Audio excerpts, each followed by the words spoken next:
¿se ve la pantalla? Sí, Se ve. Perfecto. Bien, vamos a recordar. Ok, a ver, recordemos. En realidad debía haber partido distinto.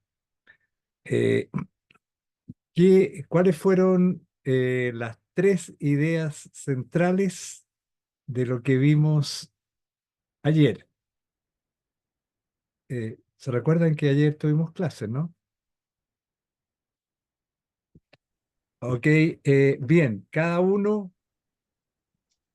les doy 2 minutos para que piensen y me digan cuáles son las tres ideas centrales de lo que revisamos ayer. ¿Ok? Gracias. ¿Cuánto les di? ¿1 minuto? ¿Basta? No, 2 minutos. Quiero que vayan a las ideas de fondo, ¿ok? De lo que estuvimos viendo ayer.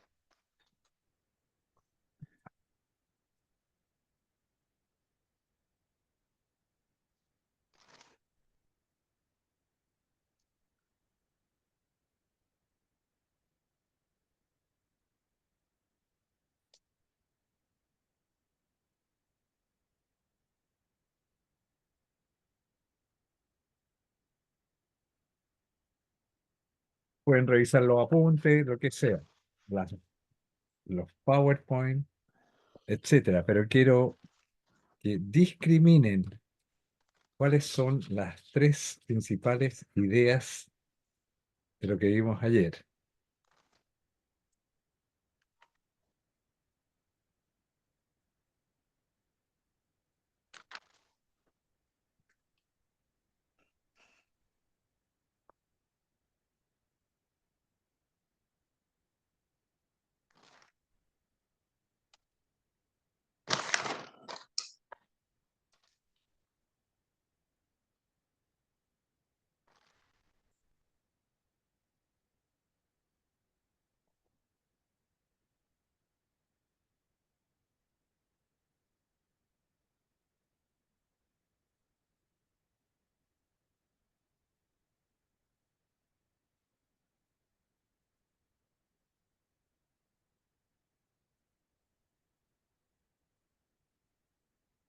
Hmm.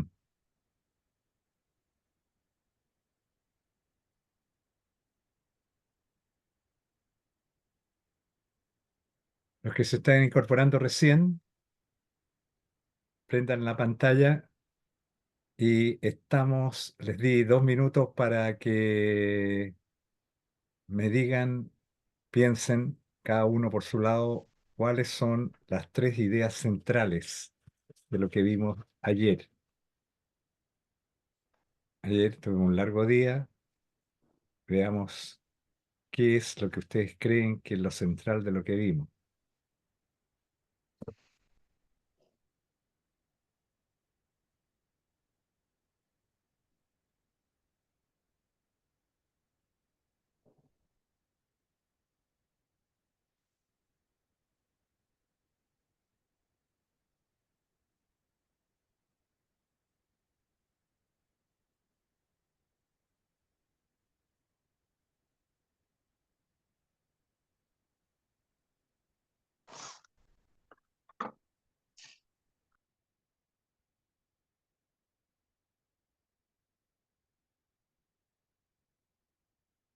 Mm.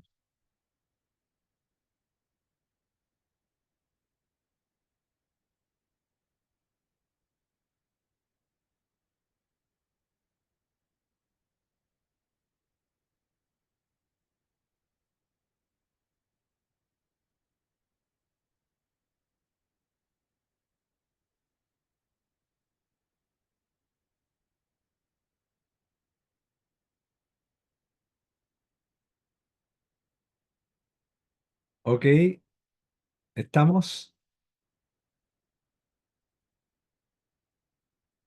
¿Listo? Matías, pantalla.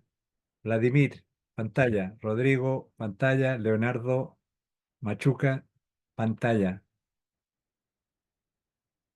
¿No están? Vero, aquí tenemos 4 que dicen que están y no están. No, sí estoy. Ah, no te veo. Ok, ahora sí. Fey, ¿estás o no estás? Leonardo, sí. Ah, Fey contesta que sí, pero Sí, también por acá, ya bien. se la pantalla. Ok, ¿quién quiere partir con diciendo cuáles son las 3 principales ideas de lo que vimos ayer? Eh, Vamos a partir con gente que ha participado menos. Flavia, no te hemos escuchado hasta ahora. Sí, hola, buen día. Hola. Yo creo que de ayer las ideas centrales, bueno, barrimos hartos temas ayer, pero me quedé con los temas vinculados a todo lo que es la economía globalizada y los principios de lo que se trató respecto a temas vinculados al proceso, yo creo que ¿cómo explicar eso?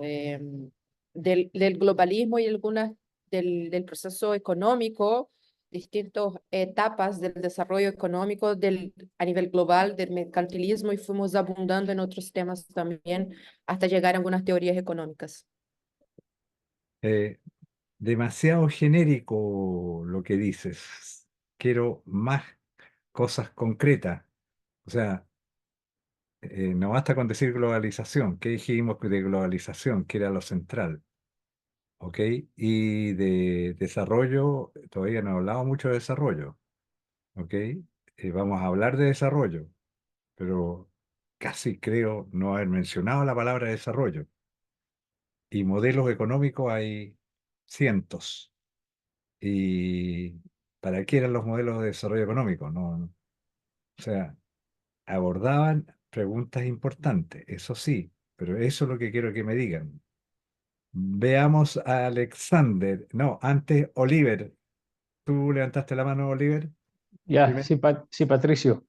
Para Dale. mí, un punto principal es por la globalización hay la oportunidad para hacer comercio con más compradores y proveedores y que la oportunidad de especializar le da una ventaja a una persona y otro.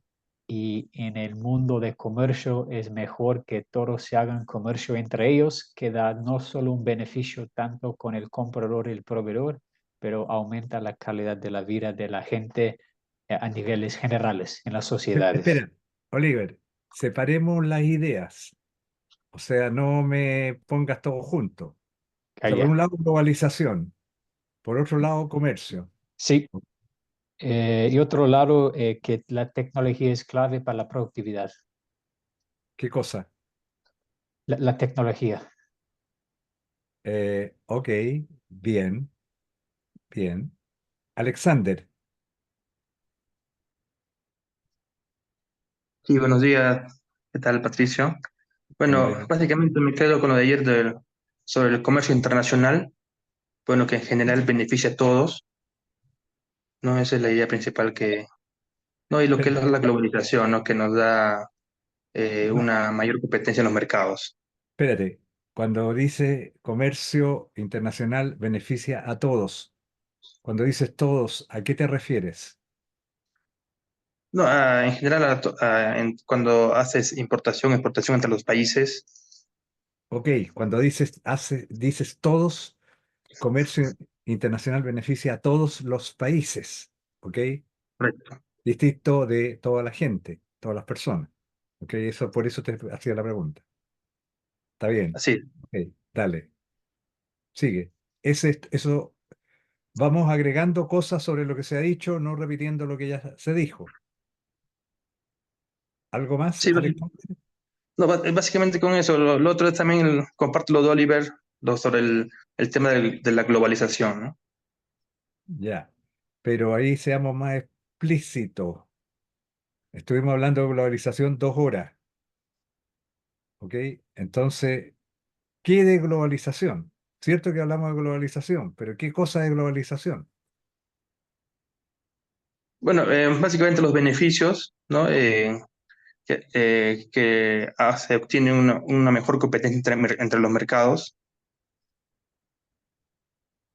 Ok, los beneficios. Soledad, Buenos días a todos. Ahí siguiendo la línea, profesor, lo que planteó Alexander, algo como más concreto, que los beneficios superan a los costos al integrarse a un mundo global. Esa sería como la idea de la globalización. perfecto. En el tema del intercambio comercial internacional, al comerciar se alcanzan mayores niveles de bienestar. Entonces, en esa línea, la economía abierta es la que presenta mayores posibilidades para los países. Y la última idea que tengo acá es que los modelos de Ricardo y el de HO que vimos ayer aplican, pero dependiendo del país. Ahí, eso tengo. Eh, o sea, ok, está bien. Estoy tratando de ver qué es lo que entendieron de lo que dije. Ok, para decirlo distinto. Ya, José Gajardo. Ya, bueno, similar a lo que había dicho Soledad, de la globalización vimos que al final tiene beneficio y costo, ¿cierto? Y al final es como un dilema, que es mejor, pero finalmente se vio que la globalización tiene mayor beneficio que costos para todos. Y lo otro que me quedó el tema del comercio fue responder la pregunta, o sea, ¿para qué comercian los países? Y para eso vimos toda una lógica, digamos, de que hacer comercio entre los países también es beneficioso. Y después vimos las herramientas como de modelamiento de la economía y estos modelos que vimos. Esos modelos raros que vimos, ¿no? Sí, que en el fondo es para explicar por qué comercian los países, que eso yo creo que fue la pregunta central que desarrollamos ayer. Porque Perfecto. podríamos llegar a la conclusión de que el comercio no es la mejor opción, pero vimos ayer a través de toda esta lógica que es comerciar entre países es beneficioso. Y en el contexto globalizado que vimos, mejor. Ok, bien, José. Leonel, Buen día. Bueno, uno de las cosas con las que me quedé bastante marcado ayer fue cuando de la globalización hablábamos sobre los beneficios, ¿no? Y que estos superan los costos en gran medida, pero de manera muy puntual, el cómo se acelera la transferencia de tecnología, de conocimientos entre regiones, lo cual es muy importante. Y esto ha traído una aceleración en el desarrollo y calidad de vida en muchas de las zonas que tenían menos oportunidades antes de entrar en el proceso de globalización. Así que me quedo con esta parte como muy benéfica de todo el proceso como tal. perfecto. Sí. Dale, sigue. Bueno, y dentro de los modelos, cuando no en la tarde no pude participar en el proceso porque estaba moviéndome, pero me quedo un poquito con lo que estuve leyendo el material esta mañana y creo que sin duda la parte que se mencionó, donde aplican de acuerdo a los países y de acuerdo a ciertas condiciones, creo que es lo que me interesa seguir ampliando el resto del día. Ok, bien. Bruno, Ahora sí, buenos días. Comparto ahí la visión con mis compañeros en la totalidad, oye, pero con respecto ¿me escucha? tenemos problemas con el audio un poco. Sí, ahora, eh, Ahora eh, mejor. Acércate al micrófono. ahí sí, ya. Sí, Con respecto a los puntos, fue como preguntas centrales y claves con respecto a la globalización, cómo nosotros entendemos la globalización en este sistema. Eh, si bien hablamos del comercio, que son buenas, en este caso la economía tanto abierta, porque nos entrega mayor, eh, en este caso, conocimiento y beneficio, eh, pero también podemos tener eh, shock, tanto empresarial como a nivel de trabajador, porque igual podemos perder nuestro trabajo si es que se abre el libre comercio, o podemos ganar trabajo dependiendo la situación. También vimos otro, otro tema importante que fue más que nada los modelos, el modelo de Ricardo y el modelo de HO, que hacen unas comparaciones con respecto a un modelo versus el otro. Destaca el modelo HO que es importante la transferencia tecnológica, puesto que esto puede acelerar, puede tener, una empresa o un país puede tener beneficios versus el otro. Eh, Ahí me quedo con el ejemplo de los autos y el vino que se presentó. Si bien es importante considerar eh, qué país o por qué soy bueno produciendo, en vez de querer producirlo todo, prefiero comprar ciertos productos que producirlo porque sale más barato y puedo producir, en este caso, vino, porque de cierta forma tengo más ganancias que producir ahora. Con respecto a eso, pues bien Oh, rápido. ok, ok, muy bien, perfecto, Bruno. Alonso Luna. ¿Qué tal? Buenos días. Lo principal de la clase de ayer es que el comercio internacional no es un juego de suma cero, ¿no? No, cuando unos pierden, otros ganan, no funciona así, sino que aumenta la torta porque aumenta la capacidad de los países de consumir. Eso es número uno. Número dos, es que a pesar de que unos países tengan ventaja absoluta sobre otros, igual el país que es menos eficiente, menos productivo, aún así sale beneficiado del comercio internacional, ¿no? ¿No? Y por último, el modelo de, de Ricardo, que atribuye esas diferencias a básicamente productividad explicada por tecnología y diferencia de salarios, versus el de OH, perdón, que considera que la tecnología es igual eh, para todos los países. Eso es lo que me llevo de la clase de ayer. Ok, bien, ok, voy a complementar lo que ustedes han dicho. O sea, en primer lugar, respecto a globalización, la cuestión central es que la globalización genera homogenización en los patrones de consumo y convergencia en los patrones de producción. O sea, esa es una idea importante respecto a lo que hace la globalización. ¿Ok? Y respecto a comercio, recuerden que yo centré la cosa en dos preguntas clave. ¿Por qué existe comercio? ¿Y cuáles son los factores determinantes del comercio? ¿Ok? Y dentro de por qué existe comercio, esto lo pescaron bien y lo han dicho, la idea del juego suma positiva. Los dos países ganan. Puede que uno gane más que el otro, pero los dos países ganan al comerciar. En un juego suma positiva no es como un juego en el póker. Unos ganan y otros pierden. ¿Ok?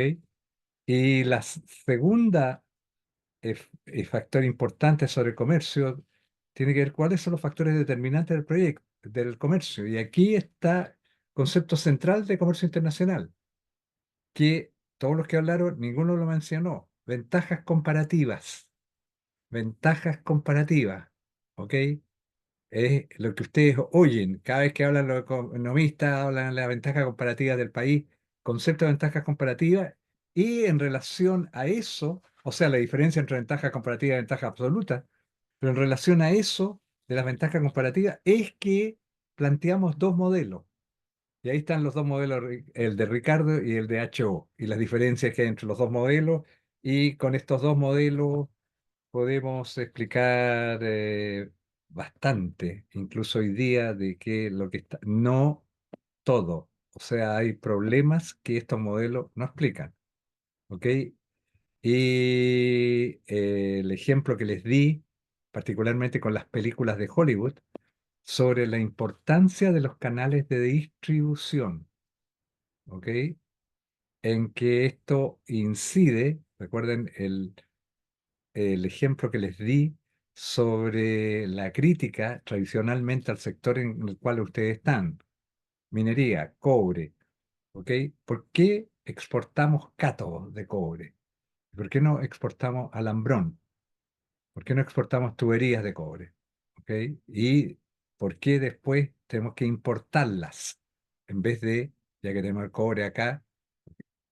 ¿Ok? Ese es concepto de, para responder esa crítica, Codelco sí lo intentó montar su cadena de distribución, como estamos viendo lo que ha pasado aquí con los combustibles. Ustedes ven los servicentros. ¿Cuáles son los principales servicentros y qué es lo que pasó con un servicentro brasilero que vino para acá, Petrobras, quiso estar en la cadena de distribución? No funcionó, terminó vendiéndose. ¿Ok? Y la importancia que tiene las cadenas de distribución para colocar los productos en otros mercados. ¿Ok? Entonces, es fácil vender el cobre como cátodo, no es fácil vender el cobre incorporado en el alambrón y las, ¿cómo se llama? Las cañerías de cobre las que se usan, ¿ok? Y no solo alambrón, alambres, ¿cómo se llama? Del alambrón salen todas las conexiones eléctricas que utilizan cobre. ¿Estamos? Esto fue lo que central de lo que vimos ayer con extensiones por distintos lados, ventajas y, ¿cómo se llama? Beneficios y costos, y la idea de que a nivel país, el país puede ganar, pero a nivel interno hay perdedores, ¿ok?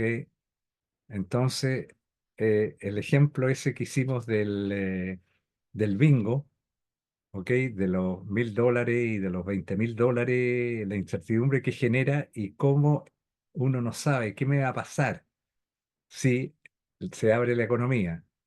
Ahora, con lo que han visto acá, debieran por lo menos intuir cuando llegan los Chicago Boys y dicen que van a abrir la economía, qué sectores se van a contraer y cuáles sectores se van a expandir. Y eso tiene que ver con ventajas comparativas. ¿Ok? Bien, estamos. Entonces, ahora vamos a cambiar, vamos a pasar a otro tópico. ¿Ok? Este otro tópico,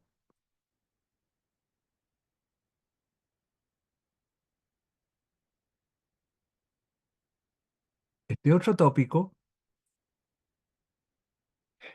va a ir en contra de lo que hemos visto hasta ahora. Vamos a hablar de política comercial y la política comercial tiene varios componentes. ¿Ok? Yo lo he sintetizado en tres, los tres más importantes. El más importante de todos, sin lugar a dudas, son las tarifas. Vamos a ver lo que son las tarifas. Y luego vamos a hablar algo sobre los subsidios a las exportaciones y sobre dumping. ¿Ok? Política comercial, es instrumentos de política que usa un país frente al comercio internacional o ante el comercio internacional. Entonces, veamos aquí, ok, veamos aquí lo siguiente. Partimos con los aranceles o tarifas. Noten que toda la clase de ayer hablábamos de los beneficios que tiene el comercio, pero a pesar de los beneficios que tiene el comercio, todos los países han utilizado barreras comerciales, ¿ok? Le han puesto trabas a las importaciones. Y el mecanismo central de política comercial o de estas barreras comerciales es la tarifa. ¿Ok? ¿Y qué es lo que es la tarifa? La tarifa es un impuesto a las importaciones. Entonces, cuando se aplica una política proteccionista y queremos ponerle traba a las importaciones, lo que hacemos, le ponemos tarifa o impuesto a las importaciones que ingresan al país. ¿Ok? Ahora, ¿cuáles son las razones para que un país ponga una tarifa? ¿Ok? Y hay varias razones. Una que han habido a través de la historia. ¿Ok? Una es para desincentivar el consumo de un bien específico. ¿Ok? Otra es la tarifa, es un instrumento para recaudar ingresos fiscales. Importaciones pagan impuestos y esto permite recaudar. ¿Ok? Eh, la tarifa también se usa, y tenemos el caso de nuestro país vecino, Argentina, cuando tiene un desequilibrio de su cuenta exterior, vale decir, cuando no tiene muchos dólares, entonces aplica una tarifa para reducir el ingreso de importaciones, porque no tiene dólares para financiar esas importaciones. ¿Ok? Entonces le pone trabas a las importaciones. Y cuarto lugar, y este es lo central de lo que se usa hoy día, la tarifa es el mecanismo central para implementar una estrategia proteccionista. ¿Ok? Eh, noten, no, ok, no voy a entrar más detalle explicando ciertas cosas acá, que me interesa el cuarto punto, que es el central de lo que estamos viendo.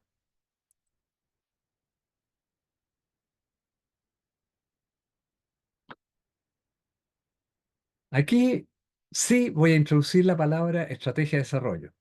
¿Ok? Y veamos política comercial. Aquí voy a hablar brevemente, después vamos a entrar en más detalle sobre estrategia de desarrollo, política comercial y estrategia de desarrollo. ¿Ok? Y lo que tenemos es lo siguiente. Si América Latina quiere industrializarse, ¿cómo debería ser la política comercial de un país latinoamericano? ¿Qué tipo de políticas le conviene? Y antes que eso, antes que responder esta pregunta, eh, vamos, ok, antes de responder la pregunta, vamos a Vero, Acá estoy. bien, ya, le vamos a dar, lleva a las parejas a las salas y la pregunta es la siguiente. Un momento, Vero, déjame hacerles la pregunta, ok. La pregunta es, América Latina decide industrializarse. ¿Ok? Después de la Segunda Guerra Mundial.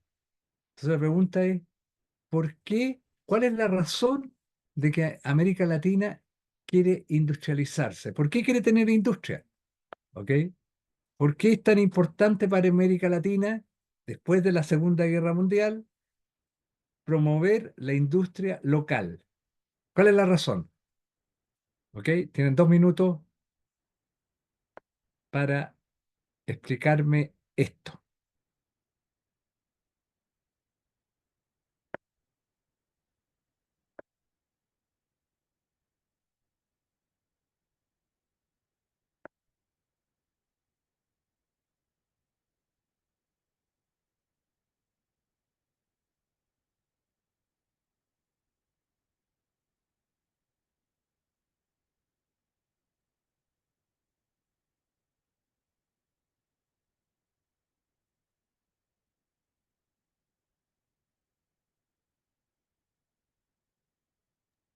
Tienen que entrar.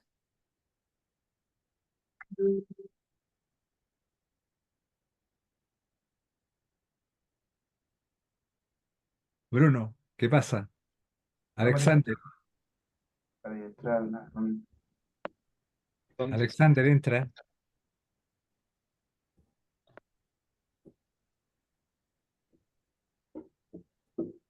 Joaquín, ¿Por qué no entras? No me aparece A mí nada. me sale, a mí me sale un mensaje. Anfitrión abrió las salas del grupo reducido. Por favor, espere a ser asignado. Vladimir. Vladimir ya entró, está con dos Ah, ya, equipos. ya. Joaquín, Verónica, no me aparece nada. Ahí sí. A mí tampoco. Ahora sí.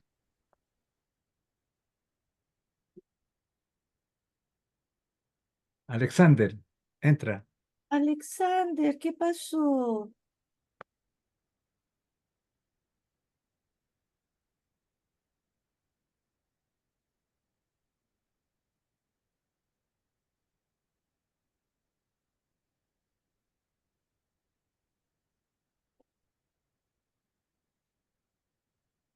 Alexander está congelado.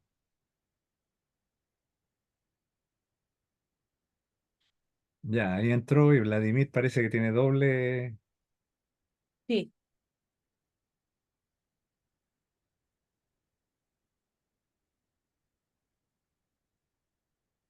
A ver, veamos cómo estamos.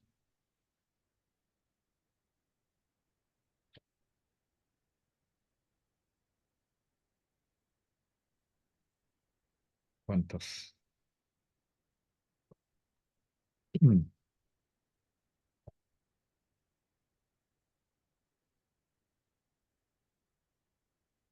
¿Quién me falta para preguntarle que no ha participado?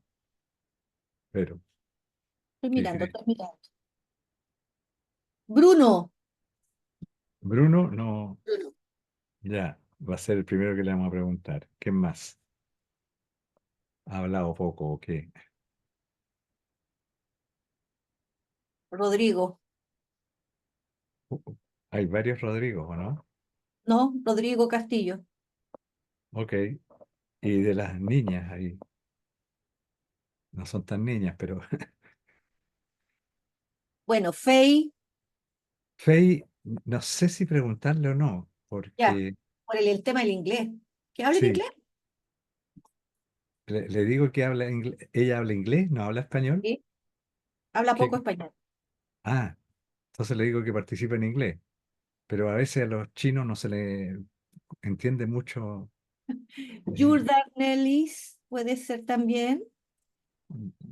yo- Karin Bustamante. ¿Quién? Karin Bustamante. Karin. Ah, es que Sí. la Karin está con teléfono, parece. No, está con... no lo sé. Ya, ok, ahí tengo por lo menos 5 personas. Vamos a ver la Sí, fe. A Bruno yo no lo he escuchado. Ya, ok, ahora lo vamos a escuchar. ¿Qué le Bien, pasó? ¿están volviendo? Oh, Eh, Alexander. Yo, yo creo que Alexander se desconectó. Ah, ok, conéctalo al tiro.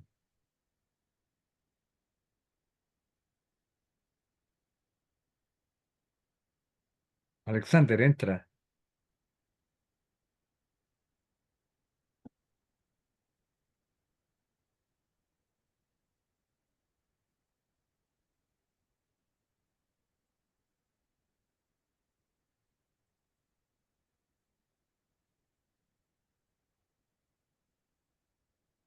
Yo creo que está con problema Alexander, porque no entra.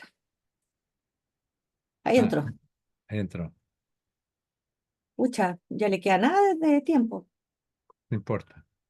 Oye, el que no ha entrado es tu gato, que está ahí atrás. Tengo dos. Sí, sí, oye, el blanco es increíble. Es muy lindo. Ese es gato. Y la cafecita oscurita es gata. Y se nota tanta la diferencia entre una y la otra. ¿En serio? Y la gata, la Luana, es muy celosa. Y este gato, el Lío, por Lionel Messi, de mi hijo, no, ahí uno puede mirar que en el caso de los animales, esto de mujer, hembra, macho, hembra, es también similar. Las hembras somos más Somos más, nos damos, los colores los vemos en mil matices. El gato o los machos ven, el blanco es blanco. No es que sea negro, crema. Está muy buena. Buena tu definición de género. Oh, pero es que yo lo veo tanto con mi hijo. Mi hijo me dice, mamá, es blanco. Mamá, si tú dices que, dime, para allá es. No es que tal vez, posiblemente, no. Me enseña tanto mi hijo, tiene 16 años. Chuta. Oye, vamos metiéndolo. Ya.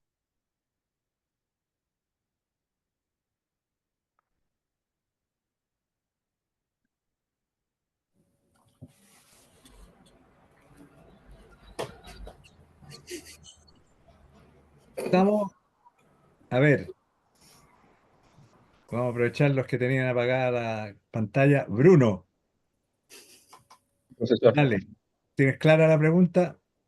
Sí, pero me gustaría confirmarla. Yo anoté cuál es la razón de que América Latina quisiera industrializarse. Exactamente. Anotaste Eh, bien. Veamos si ya. sigues bien con la respuesta.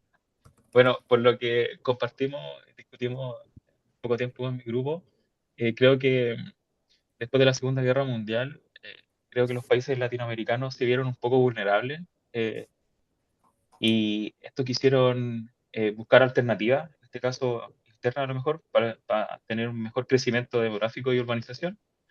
Y yo creo que la industrialización en ese tiempo fue clave para este crecimiento interno del país. ¿Por qué Si fue clave? bien, eh, porque le dio la oportunidad de abrirse al comercio, en este caso, eh, exportando materias primas, en este caso cobre, si lo llevamos a la minería, eh, que sí, que hasta a la actualidad sigue siendo, eh, bueno, clave para el PIB del país, pero yo creo que esta como es importante la industrialización en este caso de Latinoamérica. Pero, El crecimiento pero esa demográfico es que la tuvo, pregunta. Si la claro, pregunta es esa. ¿Por qué América Latina estimaba que era importante la industrialización? Esa es la para un pregunta. crecimiento, para tener un crecimiento rápido demográficamente, puede ser una respuesta. ¿Y por qué pensaba eso? Que la Eh, industria lo iba a hacer crecer más rápido. buena pregunta, no lo pensé. Eh, ¿Está clara la pregunta? Bien, veamos, démosle oportunidad a los que no han hablado hasta ahora. Rodrigo, o han hablado poco. Sí, sí, sí. Bueno, ahí con Matías estuvimos conversando la pregunta. Yo anoté lo siguiente. América Latina decide industrializarse, ¿cierto? Después de la Segunda Guerra Mundial. ¿Cuál es la razón por qué quiere promover su industria local? Nosotros pensamos que, conversando con Matías, que después de una guerra, eh, América Latina se dio cuenta que no es bueno depender del comercio exterior inestable, en este caso producto de una guerra, posguerra. Por lo tanto, esa fue una razón por la que decide promover la industria local, al no poder abastecerse de ciertos productos manufacturados del exterior posguerra. Eso fue muy resumido lo que pensamos que puede ser un motivo. Pero ¿por qué se pensó en la industria? Porque después de una guerra pensamos que los países que abastecen ciertos países de cierto producto, no sé, manufacturado, posguerra no tienen la posibilidad de seguir abasteciendo y los países que dependemos de eso, que solamente exportamos materias primas, quedamos sin suministro de mucho producto. Eh, Entonces, posguerra fue como la instancia de darse cuenta que era necesario industrializar para no depender en su totalidad del mercado exterior inestable, posguerra. eh, mm, ok, Pero va no, por ahí, va por ahí. va. Miti, miti. Tibio, Yeah. tibio, tibio. Ok, Jordanielis. Hola, buen día. Sí, allí en concordancia con lo que mencionaban ya los compañeros, creo que es bastante razonable que posterior a una guerra, la crisis económica se enmarca dentro de la necesidad de poder afianzar lo que son las negociaciones de importación y exportación. Y para potenciar eso, América Latina vio la necesidad de iniciar el camino de la industrialización. ¿Y por qué la industrialización? No me quedó claro tu razonamiento. Quizás porque es la manera más práctica de poder potenciar el Producto Interno Bruto de cada país, ¿Por qué? para poder abrirse a la comercialización de lo que tiene en mayor medida, desde los mayores recursos, ¿Y no es acaso cobre lo que tiene en mayor medida? dependiendo del país, porque en todos No, los estoy países, hablando de América Latina. O sea, correcto. y hablando de América Latina, ya, ok, recursos naturales, para no ponerlo solo cobre. Justamente en virtud de los recursos naturales de cada país, la manera de comercializarlos sería a partir de la industrialización, ¿Cómo? No te entiendo. exportando esos recursos. Claro, pero no te entiendo lo que me estás diciendo. O sea, tenemos cobre. Entonces tú dices, hagamos manufactura de cobre. No necesariamente porque América Latina se caracteriza más que todo por la exportación de materia prima como tal. Exactamente. ¿Por qué no hicimos una inversión en extender más la producción de materia prima en vez de tratar de meternos en un sector que no estaba muy desarrollado en la región, que es el sector industrial? Esa es la pregunta de fondo.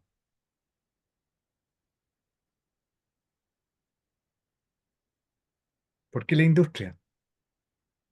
Vladimir, tú fuiste el primero que levantaste la mano y Ah, sigues. ¿Dónde sí, está ahí? Ok, acá se escucha, ¿no? Sí, sí, te escuchamos. ya, perfecto. Eh, yo lo que iba a decir, Patricio, va en la línea de lo que mencionaba José, me parece, no, Rodrigo. Eh, yo creo que el contexto post-guerra mundial, eh, yo creo que necesariamente implica una desconfianza para la realización del comercio internacional. Por tanto, yo creería que el comercio internacional, no sé si se vio eh, ¿cómo decirlo? O al menos se vio disminuido. Eh, y considerando que los que nos compran los recursos naturales son las potencias que fueron las protagonistas en la guerra, eh, yo creería que no teníamos clientes para, para vender nuestros recursos.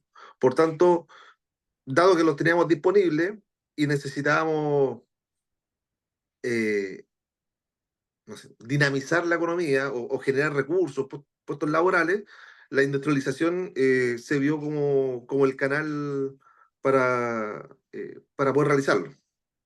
Eso, más o menos. Eh, ok, ujú, mm, más o menos. Sebastián Moyo, Yo creo que con Flavia habíamos llegado al siguiente consenso. En base al contexto histórico que estaba pasando, la Segunda Guerra Mundial, los países europeos que en ese momento ocupaban como la economía del mundo estaban destrozados. Entonces se dio la oportunidad de, ¿cómo se llama?, establecerse en este tablero de poder y posicionarse o buscar independencia económica, de hecho. Por eso es como el motivo importante de lo que fue la industrialización en América Latina en ese periodo. Pero tenemos el caso de que Estados Unidos igual ya estaba en el juego, en este juego de poder. Y bueno, lo que quizás porque no nos impulsó tanto por por problemas políticos que pudieran haber entorpecido el proceso. Casi, casi. casi no. Soledad, Partiendo ahí de la base que han mencionado los compañeros, que América Latina depende de las exportaciones de materias primas, se ¿cómo? busca ¿Cómo? ¿Mm? América Latina depende de la importación de De las materias primas. exportaciones, Ok, no claro, de confundamos. las Exportación exportaciones de materias ok, primas. ya, Entonces, en esa ok. línea, le convenía promover un mercado local para disminuir el riesgo, para estabilizar su economía, porque en realidad podía haber volatilidad de estas materias primas o fluctuaciones de este mismo mercado global. O sea, diversificar su estructura productiva. Claro, Eso es lo que estás pensando en el fondo. claro, para tener más estabilidad, para no depender de estas fluctuaciones que puedan haber afuera, en el mercado externo, y que tiene que ver con que dependíamos de estas materias primas. Ok, está bien. Pero vamos a ver, después de ver la respuesta de por qué se hizo, de que hoy día estamos haciendo justamente lo contrario. ¿De qué estamos dependiendo? América Latina, Chile, Perú, Colombia, Brasil, Argentina. De los recursos naturales, Alonso, Luna. La demanda interna, ¿no? de cada país latinoamericano, necesitamos productos terminados, finales, que se producían en los países que estuvieron involucrados en la Segunda Guerra Mundial.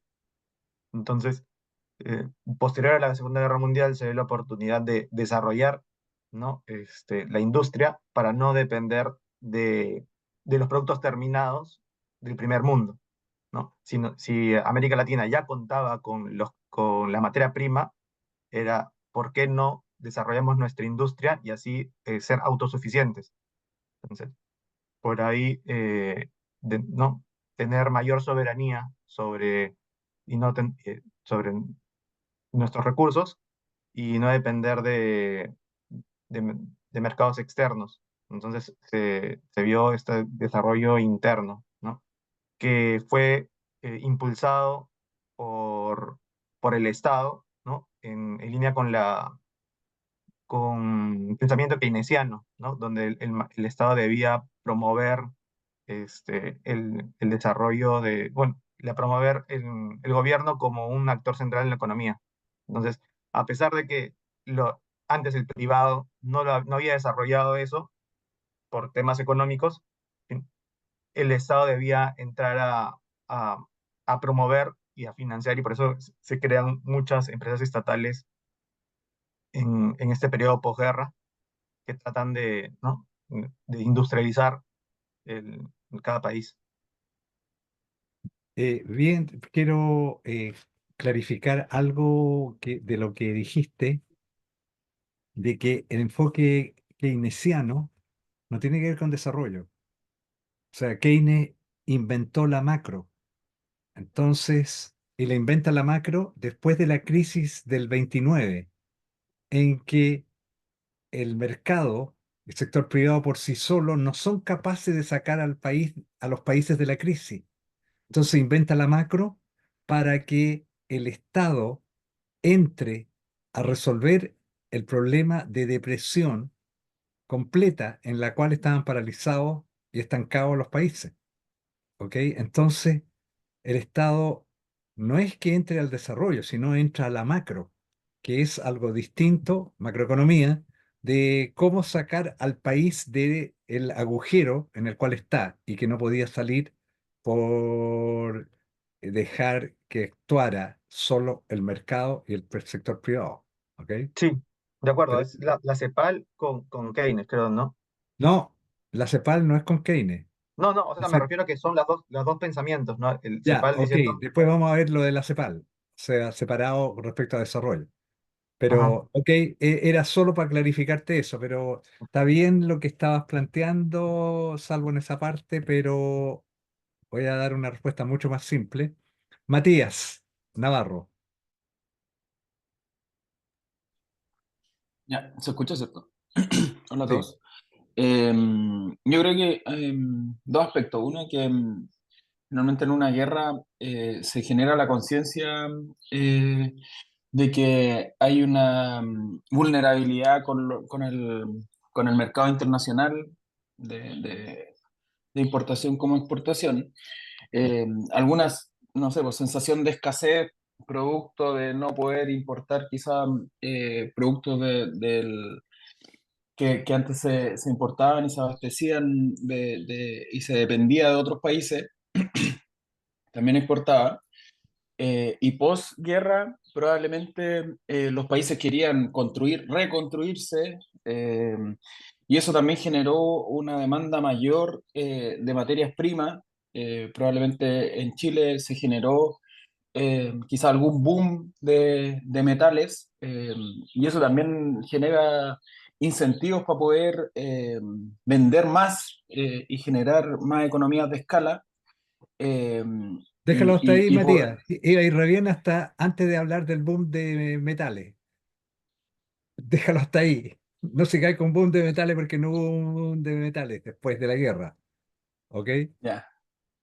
Entonces, para ahí nomás, está bien lo que estabas hablando, lo que estabas planteando, pero después la estabas embarrando. Pero, ok. Leonel, tú te levantabas la Un mano. uno.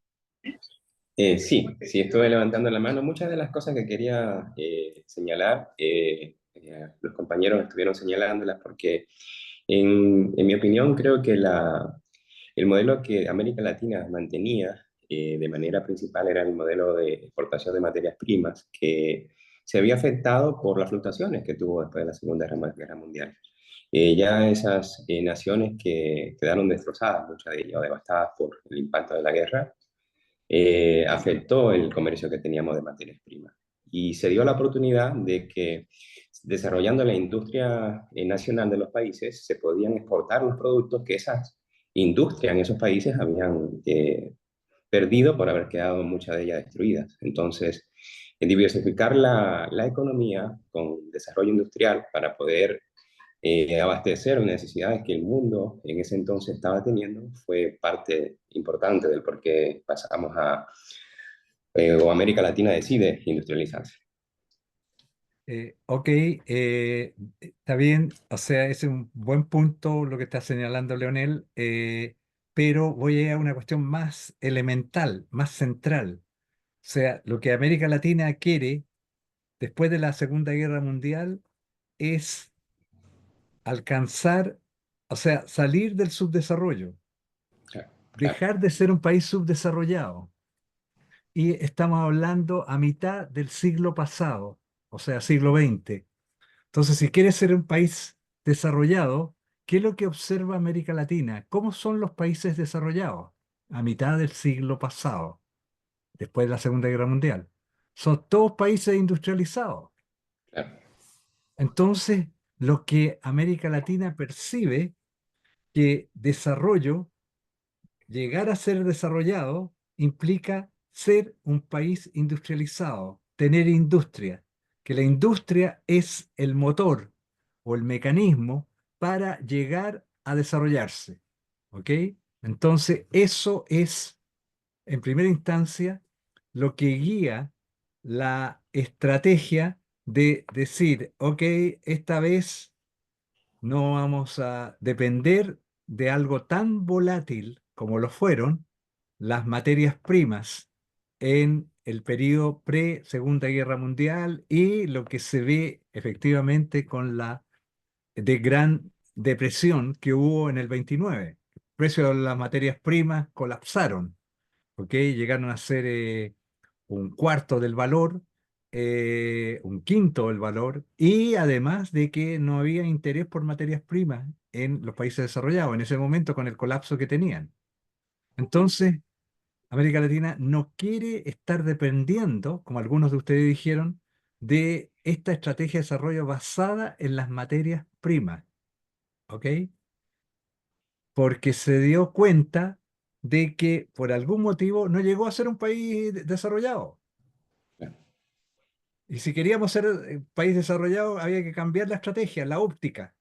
Y la óptica fue en la dirección de entrar a industrializarse. La industrialización, el motor de la economía va a ser la industria. Todos queremos producir bienes industriales. Y esa fue la Claro. estrategia. ¿Ok? Interesante en ese sentido, profesor, que muchos países todavía dependen en gran parte de su PIB de la exportación de materias primas hoy día. Exactamente, a eso es lo que iba. Estoy dando la explicación, punto de vista histórico, por qué América Latina se volvió proteccionista. ¿Ok? Pero hoy día estamos en siglo XXI. Estoy hablando 1950, 1940, 1950, ¿ok? Después vamos a ir más en detalle cuando veamos esta estrategia relacionada con cobre, ¿ok? Pero hoy día, lo que acaba de decir Leonel es central. Hoy día, ¿qué es lo que está haciendo América Latina? Exactamente lo mismo que hacía antes de la Gran Depresión. Volvimos a depender de las materias primas, pero en otro contexto mundial, ¿ok? En otro contexto mundial.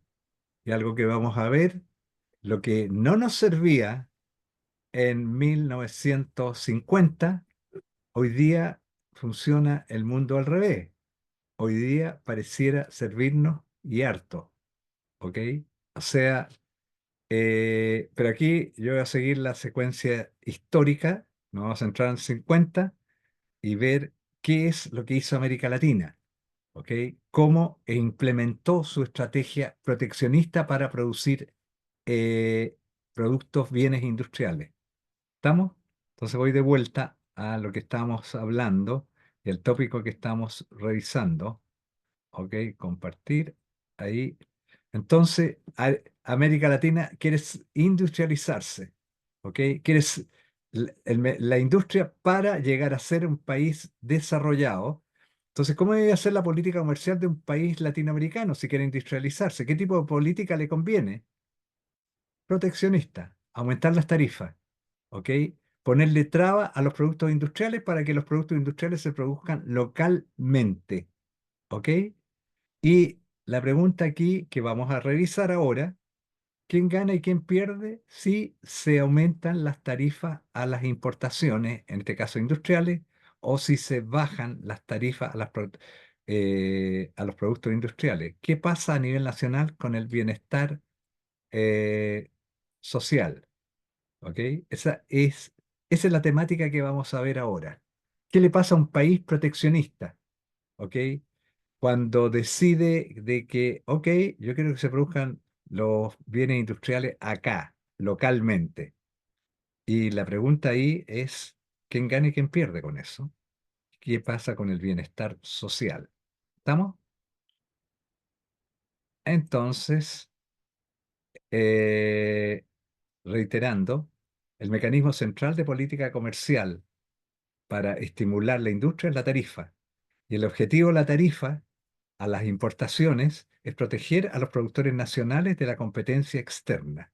Noten, el objetivo de la tarifa es proteger a los productores nacionales de bienes industriales de la competencia externa. ¿Ok? Eso es lo que vamos a ver ahora. Vamos a hacer ese análisis y vamos a hacer un supuesto. Supuesto que hacemos trivial, pero que tiene la siguiente implicancia de que la mayoría de los países latinoamericanos son países pequeños, inclusive Brasil, México, digamos, para este efecto, para el análisis. Bueno, ¿y qué significa que sea un país pequeño?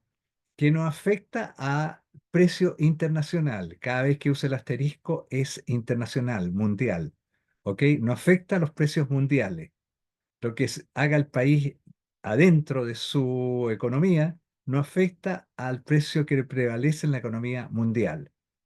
El rol de este precio internacional implica que, desde el punto de vista del país, es exógeno. Lo que haga el país no lo cambia, este precio internacional, pero es un dato para el país, ¿ok?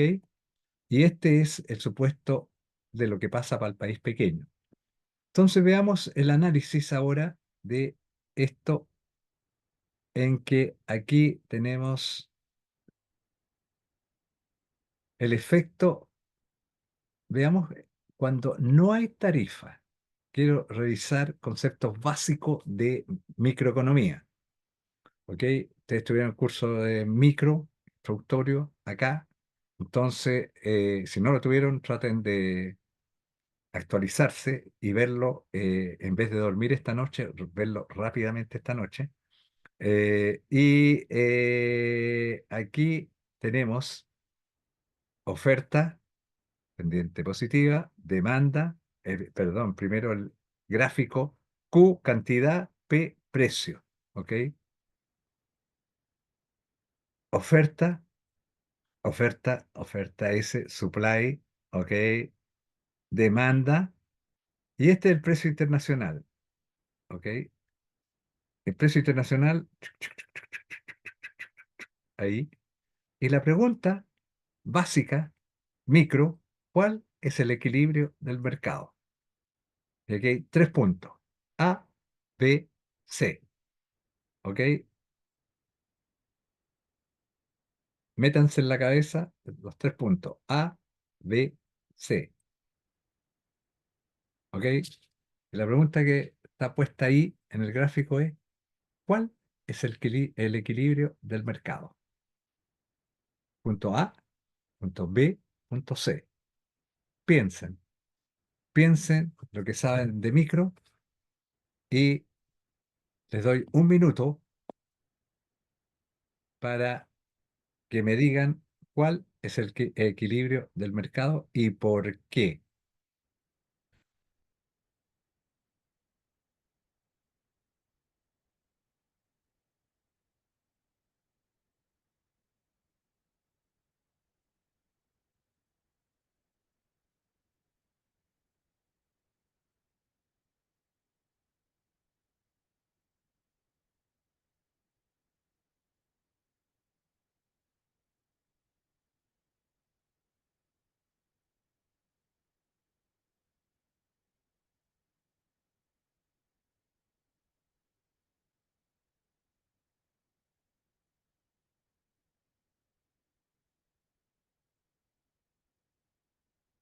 Hmm.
Ok, ¿estamos?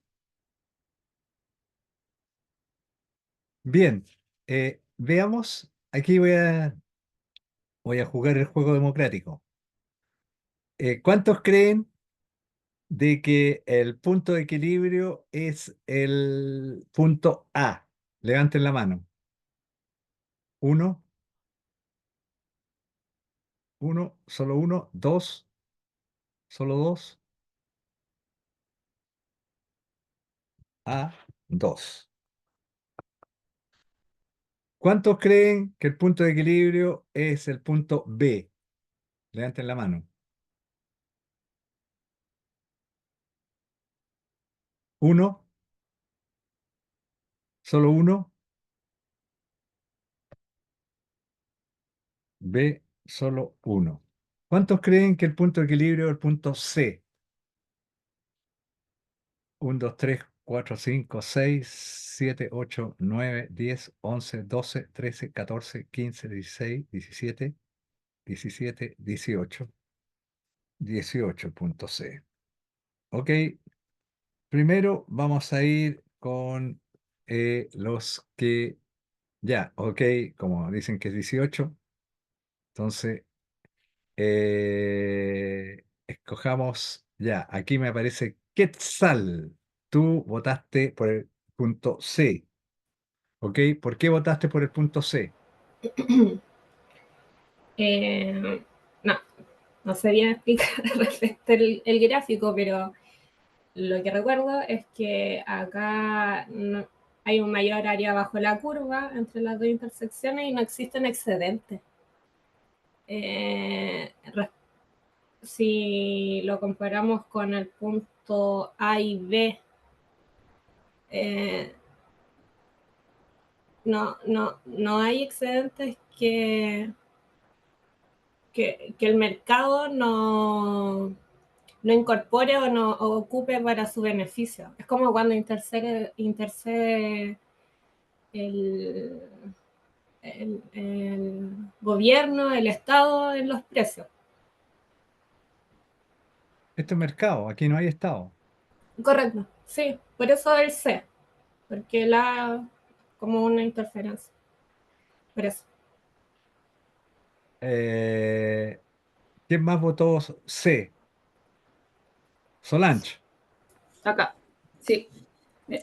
Principalmente porque, según lo que yo entiendo, el equilibrio se alcanza cuando la curva de oferta y demanda se intersectan, ya que no hay un exceso de oferta, o sea, una sobreproducción, y en el caso de tampoco un exceso de demanda que genera escasez. Ahí esa intersección para mí representa el punto de equilibrio.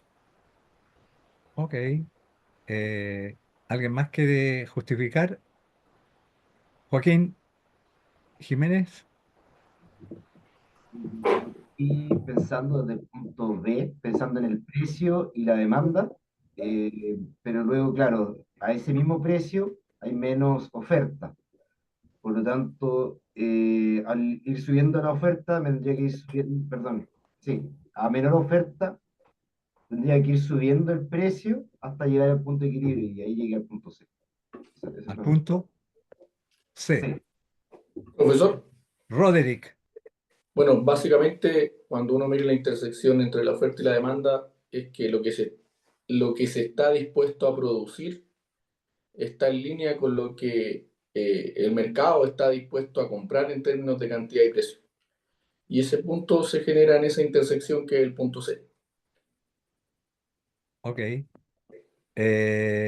Bien, vamos a quienes dicen que es el punto A.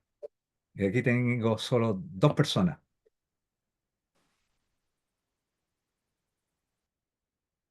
¿Quiénes son los que votaron por el punto A? Yo voté por el punto A. Ah, vale. Larrañaga. Luis, dale. Yo voy a dar mi argumento. Lo que pasa es que hay un precio constante de mercado. La oferta, bueno, bajo, a ese punto la oferta tiende a disminuir. O sea, no tengo motivación para aumentar mi producción si no tengo un precio más alto. Eso fue, y ahí me mantengo en ese equilibrio. Ese es Ok. como mi Está bien el razonamiento. Está bien el razonamiento. ¿Y quién, pero no es el correcto? ¿Quién dijo el punto B? Yo, profesor. Oliver, dale. Bueno, de hecho era una adivinación, pero viendo el gráfico, si se quita el world price, el precio internacional, el equilibrio sería C, cuando demanda y oferta intersectan. Pero cuando hay un precio internacional que es entrando el mercado doméstico, el equilibrio va a ser cuando el precio internacional intersecta con la demanda, porque a la final está, no sé, para mí tiene más sentido ahí, en esa forma. Entonces, por Muy eso, bien. ya. Muy bien. Lo que ha dicho Oliver es exactamente la respuesta y vamos al gráfico de vuelta. Si no puedo explicar bien, pero solo tiene ¿No? sentido. Lo explicaste muy bien. Noten aquí Y aquí viene la pregunta para Oliver de vuelta. ¿Ok? Noten lo, lo que dijo Oliver de que el precio internacional es el que está fijando el precio en el mercado. Esta es una economía abierta. No tiene trabas a la importación o no hay impuesto a las importaciones. Entonces es el precio que prevalece. ¿Ok? Y noten aquí los que dijeron punto A, que está bien lo que dijeron en punto A, que no hay más producción local. O sea, la cantidad que se produce localmente está determinada por el punto A en la cantidad, en el eje horizontal. Todo esto, a ver qué está faltando con el cursor, ya, todo esto hasta acá se produce localmente, pero entre A y B se importa el bien. No hay trabas para que haya importaciones. Estos son las importaciones. ¿Ok? Entonces la pregunta es, bueno, y lo que nos enseñaron, ley básica de microeconomía, que la oferta y la demanda generan el punto de equilibrio, ¿por qué no es el punto C? Porque la oferta no es esta que está acá cuando hay un precio internacional, sino que la oferta es hasta A y después sigue de A a B, ¿ok? O sea, esta es la oferta en que se abastece principalmente con importaciones. Entonces, no estamos violando la ley de oferta, del equilibrio entre precios, entre oferta y demanda, porque el punto B es el que corresponde a ese equilibrio cuando hay importaciones, ¿ok? Cuando hay libre posibilidad de importar. ¿Está claro? ¿Hay alguna duda? ¿Está clara la explicación? Sobre esto va a volver la profe auxiliar esta tarde, ¿ok? Y va a explicar más cosas que vienen aquí a continuación. ¿Hay alguna pregunta? Esto es básico para lo que viene a continuación. ¿Estamos? A ver, ¿está clara la explicación? ¿Está oscura? ¿Hay alguna duda? Para mí Profe, a mí no me quedó. está clara la explicación, pero no, todavía no me saco la cabeza porque es el nuevo equilibrio. Para mí el equilibrio uno y el otro es un precio nuevo, nomás que es bajo el precio de equilibrio. Puedo estar equivocado, pero No, es no que entiendo la explicación porque la pregunta fue ¿cuál es el precio de equilibrio del mercado? Para mí el exacto, mercado es el que vimos que está la curva y la demanda, y el otro precio es un precio internacional que está bajo ese precio de equilibrio del mercado. Así lo vi yo, pero con la ya, ok. explicación que le escuché es como que estamos hablando de un nuevo punto de equilibrio. Y para mí No, esa curva no, S debería moverse si es un punto no, nuevo de equilibrio. no ¿No? estoy hablando de nuevo punto de equilibrio. Lo que estoy hablando, ¿cuál es la curva de oferta cuando hay comercio internacional? Y te voy a poner el ejemplo. Supongamos los zapatos, ¿ah? Calzado, zapato de hombre. Supongamos que el precio internacional de los zapatos de hombre sea 30.000 pesos, ¿ok? El precio internacional de estos zapatos. Entonces, lo que esta curva muestra que el costo de producción zapatos, que muestra la curva de oferta, hasta los 30.000 pesos, esta demanda por zapatos está ofrecida, abastecida por productores locales. Ujú. Pero los productores locales, no, el costo de producción para la mayoría de ellos es más de 30.000 pesos, ¿ok? Porque se va por esta curva que refleja el costo de producción. Entonces, no pueden competir con los zapatos importados. Entonces, la curva de oferta deja de ser esta, porque los productores locales no van a producir si el costo de producción es mayor que 30.000 pesos. Van a perder plata. Y los empresarios no les gusta, a los productores no les gusta, a nadie le gusta perder plata. ¿Ok? Entonces, este mercado local se va a abastecer con importaciones, con zapatos importados. Y esta pasa a ser, cuando no hay traba para las importaciones, esta pasa a ser la curva de oferta. esta otra curva de oferta en este mercado, esta no existe. ¿Ok? Yo debería borrarla y decirle, esta es la curva de eso. oferta y poner oferta ahí, en el mercado Eso. local de zapatos. Se ¿Ok? mueve la curva de oferta. Eso es lo que traté de... Cambia la curva de Cambia. oferta. Cambia, no se mueve, cambia. Bueno, cambia, sí. ¿Ok? ¿Estamos? ¿Quedó Ya, más claro? ok. Ok, entonces, por eso que sigue, no se viola la ley de oferta y demanda del equilibrio del mercado. Ahí está el equilibrio del mercado. ¿Estamos? Bien. Entonces, si vamos entonces a lo siguiente. Pongamos la tarifa ahora.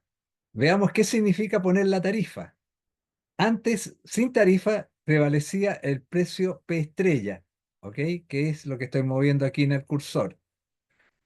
Aplicarle la tarifa implica que el precio de lo internacional, en vez de ser este, pasa a ser el zapato importado que entra a la aduana y ahí tiene que pagar, supongamos, un 50% de tarifa, ¿ok? Entonces, supongamos que era 30.000 pesos, entonces sube a 30.000 pesos el precio internacional por 1 más 50%, más 0,5. O sea, pasa a ser 45.000 pesos. Este es el nuevo precio que hay en el mercado interno. ¿Ok? Esta es la nueva curva de oferta de zapatos en el mercado local. ¿Estamos? Con la tarifa. Entonces, ¿qué es lo que hace esto? ¿Ok? Noten qué es lo que hace, cuál es el efecto de la tarifa, qué es lo que trata la tarifa, protege la producción nacional de la competencia externa. Entonces, antes, ¿cuál era la cantidad de zapatos que se producía? La cantidad S0, ¿ok? Con el precio internacional. Le pusimos trabas, impuesto al producto internacional y ahora vale P estrella por 1 más T. En vez de 30.000 pesos, los zapatos importados valen 45.000 pesos, ¿ok? Con tarifa del 50%. Entonces, ¿qué pasa con la producción nacional? En vez de ser S0, se expande a S1. ¿Lo ven? ¿Ok? ¿Qué pasa con las importaciones? Antes todo esto era lo que se importaba. La distancia que hay, la cantidad entre D0, la demanda en este punto de equilibrio, cuando teníamos el punto B, y la producción local. Esto es todo lo que se importaba. Pero ahora cambió el precio de los zapatos internacionales en el mercado local. Es este otro. Entonces ahora se importa solo eso, S1 a D1. ¿Qué pasó con las importaciones? Se redujeron. ¿Ok? Y la otra pregunta es, ¿qué pasó con la cantidad de zapatos que se venden en el mercado local?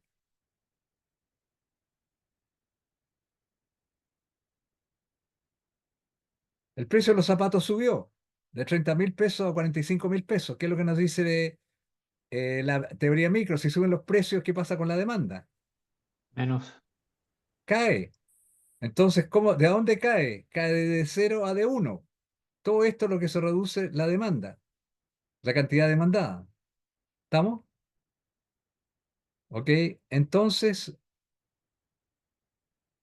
¿ok? Esto aquí, todo el bla bla mío, es lo que dice el nivel de importaciones a precio internacional era S0 de 0. Al aplicar la tarifa, el precio de las importaciones ahora pasa a ser P estrella por 1 más T y el nivel de importaciones cae porque se encarecieron los zapatos importados y cae en el monto S1 de 1. Bajan las importaciones de zapatos importados, ahora no vale 30.000 pesos, el zapato importado vale 45.000 pesos. ¿Qué pasa con la producción nacional? Sube de S0 a S1. ¿Qué pasa con el consumo local de zapatos? Baja de D0 a D1. ¿Ok? ¿Está clara la película, lo que hace la tarifa? Pero nos falta una pregunta importante. ¿Ok? en la pregunta importante es, ¿qué pasa con el bienestar nacional? ¿Quiénes ganan acá? Mirando esto. Los productores Los productores locales. nacionales. Los productores locales ganan, ¿no es cierto? Sí. ¿Quién más gana? El gobierno recaudando ¿Cuánto la tarifa, recauda el gobierno? lo que está ahí Lo- entre lo 1 y pasé. 2, entre ese donde está el 2, la diferencia.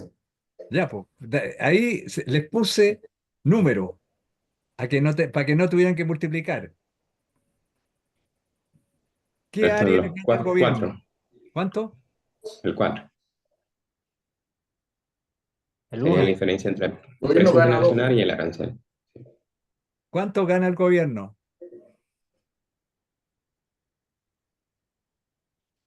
2. 2. ¿Por qué 2? Porque este es el nivel de importaciones y este es el nivel de tarifa y el área de ese cuadrado que es el área 2. ¿Ok? El nivel de importaciones por el valor de la tarifa. ¿Cuántos zapatos se importan? Por cuánto es lo que le estoy aplicando.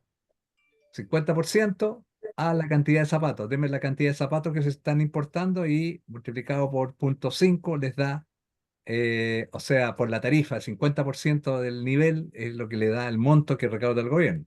Entonces tenemos aquí, ganan los productores, gana el gobierno. ¿Y cuánto ganan los productores?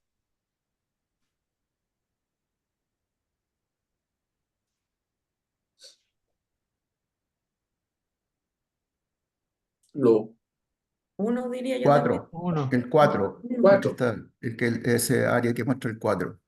El 4, efectivamente, lo que ganan los productores es el área 4, efectivamente. ¿Y cuánto ganan los consumidores?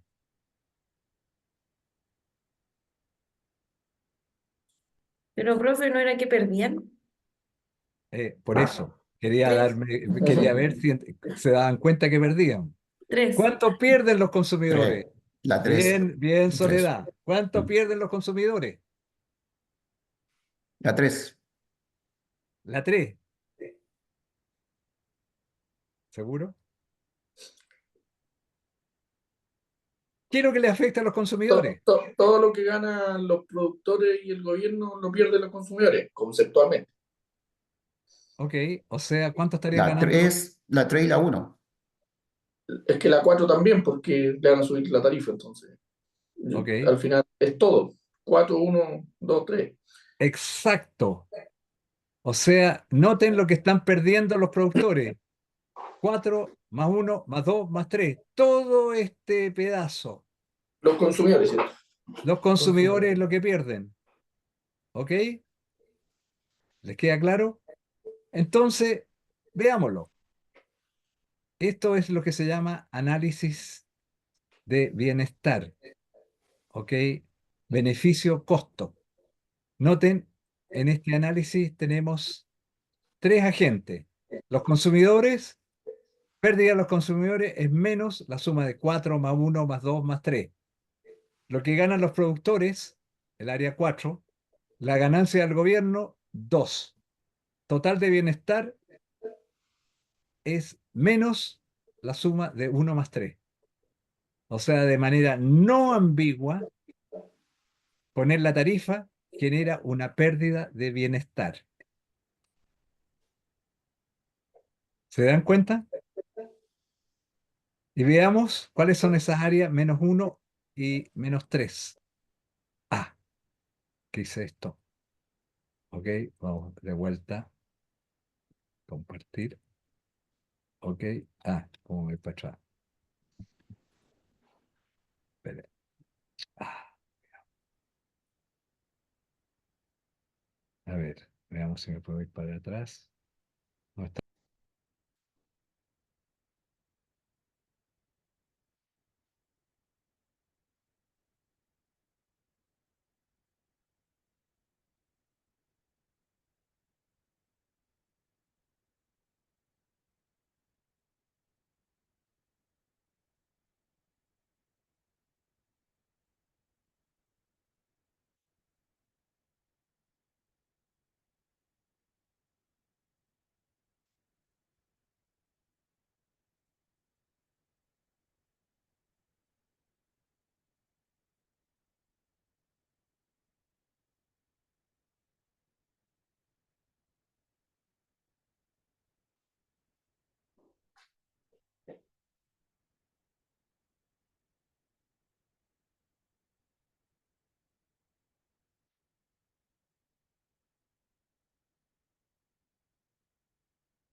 Patricio está muteado, parece. Patricio.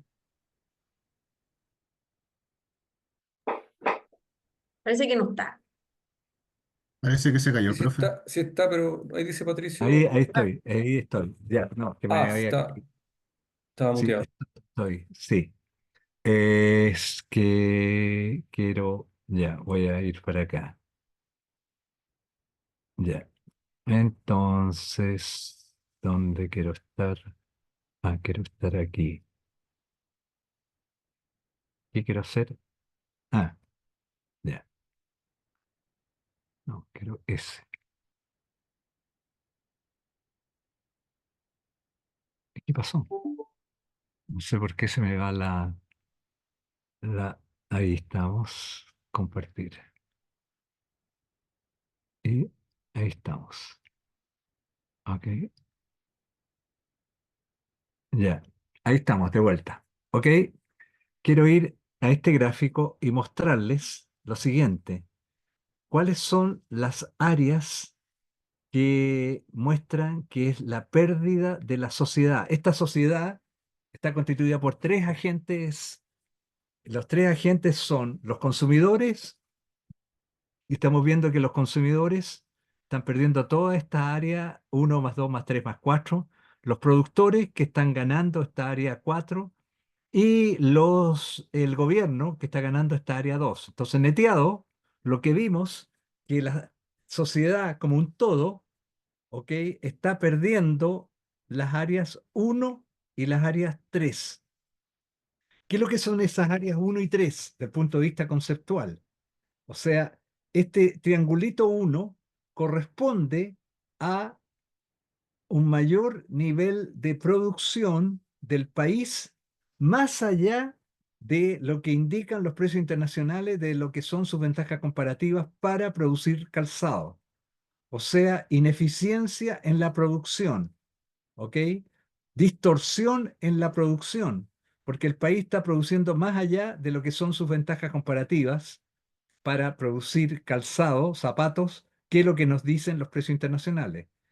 El otro triangulito es una caída de demanda, porque al no estar los precios internacionales, prevalecen los precios internos con la tarifa, y esta es una distorsión en el consumo. O sea, a los precios internacionales, los consumidores estarían consumiendo de cero, pero como le han puesto impuestos a las importaciones, están perdiendo esta área 3, que es una distorsión en el consumo. Entonces, noten la teoría microeconómica neoclásica, lo que nos dice de que poner tarifas es un problema de generar distorsiones dentro de el sistema productivo. O sea, el Estado está interviniendo en el mercado, no deja que opere el libre mercado, en este caso libre comercio, y genera estas distorsiones de los triangulitos 1 y 3 que implica una pérdida neta de bienestar de la sociedad completa. Puede ser la chilena, puede ser la norteamericana, la europea, la japonesa, la china, la africana, etcétera. ¿Ok? Entonces, eso es, por eso los economistas de Chicago, cuando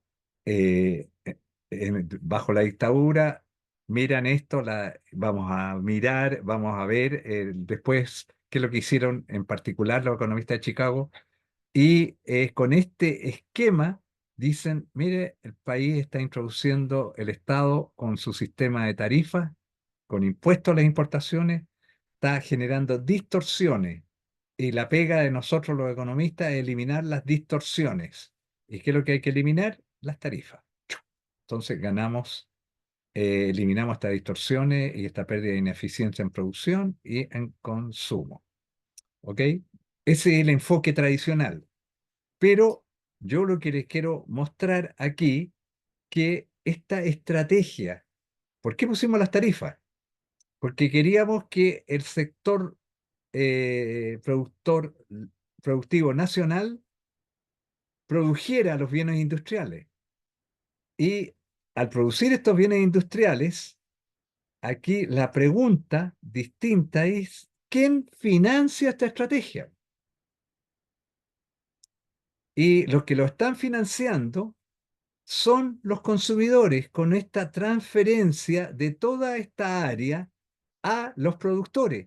O sea, la producción de bienes industriales a nivel nacional lo pagan los consumidores nacionales pagando mayores precios y consumiendo por los mayores precios menores cantidades de bienes industriales que lo que habría si tuviéramos los bienes en los precios internacionales. O sea, cuando se empuja esta política proteccionista de estimular la industria nacional, que no tiene ventajas comparativas, pero se trata que las genere a través de la producción local, ¿ok? ¿Quién la financia? La financiamos nosotros, todos, los que no estamos, los que somos consumidores de bienes industriales. Tengo que pagar más caro por algo que pagaríamos más barato si fuera importado. ¿Ok? ¿Me están siguiendo?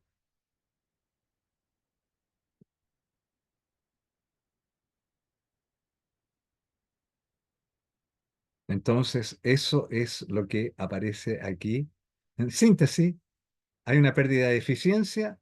El área 3, distorsión en el consumo. El área 1, distorsión en la producción. El efecto de la tarifa genera distorsión en el consumo y la producción, pero hay un fenómeno de transferencia de ingresos de los consumidores a los productores, todo el área 4, y al gobierno, toda el área 2.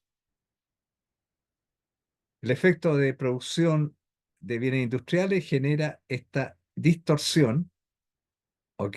Ineficiencia en consumo y producción, y esta redistribución de bienestar de los consumidores transfieren su nivel de bienestar a gobierno y a los productores.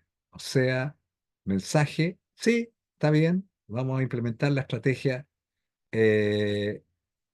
A ver, aquí déjenme sacar esta cuestión, ya.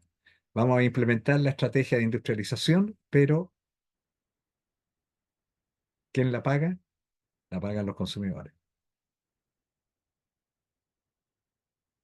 Entonces, cuando nuestro amigo Trump empuja esa política proteccionista para decirle a los trabajadores que han quedado desocupados, ok, miren, yo estoy preocupado de ustedes y vamos a producir aquí en Estados Unidos y le vamos a poner tarifa a los bienes importados chinos y al resto del mundo para generar empleo interno, perfecto, pero no es gratis, ¿ok? Todos los consumidores van a financiar este empleo que se va a generar en algunas industrias. Hay una pérdida neta de bienestar de toda la sociedad.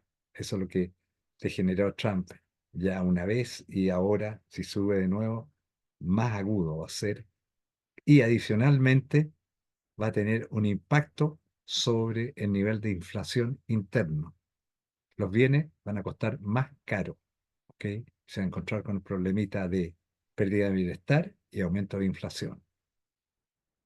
Eso es lo que está en juego en esta campaña presidencial con Trump, con su política que está empujando. ¿Ok? ¿Estamos? Sigamos. Vamos a ver aquí, en este mismo tópico, un caso especial. La política agrícola que seguía hace 20 años o 30 años atrás es muy simple esto, lo sigue aplicando todavía. Entonces, por eso quiero mostrarles aquí la política agrícola de la Unión Europea, que se llama PAC, Política Agrícola de la Comunidad Europea. ¿Ok? ¿Y qué es lo que hacía esta política agrícola de la comunidad? ¿Ok? Fijaba un precio PAC. Noten, primero aquí tenemos el mercado de los productos agrícolas. Cantidad, precio, oferta de productos agrícolas, mercado europeo, demanda del mercado europeo y precio internacional de los productos agrícolas. P estrella, P asterisco. ¿Ok? ¿Me van siguiendo? ¿Y qué es lo que deciden los gobiernos?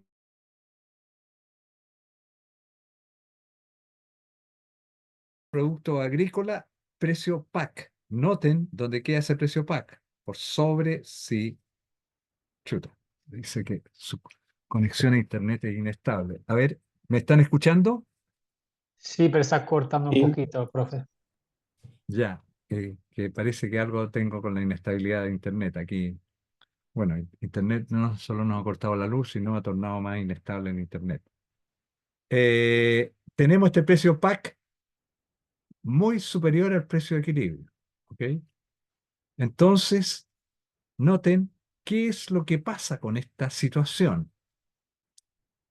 Lo que está pasando aquí es que este precio PAC indica de cuánto el gobierno está, los gobiernos europeos están dispuestos a comprarle a los productores europeos para que sigan produciendo, ¿ok? Productos agrícolas. ¿Por qué hacen esto? Como han pasado la guerra y no quieren depender de que los alimenten países fuera de la zona, que se pueden alinear con el enemigo, entonces deciden de que quieren ser autosuficientes en productos agrícolas. No quieren tener problemas de alimentación porque ya tuvieron bastante problemas en la guerra. Entonces, este es un resabio de la Segunda Guerra Mundial, pero no son un resabio, sino que además esta política estimula y protege a los agricultores europeos. ¿Ok? Los gobiernos europeos le compran la producción agrícola a los agricultores europeos. ¿Ok?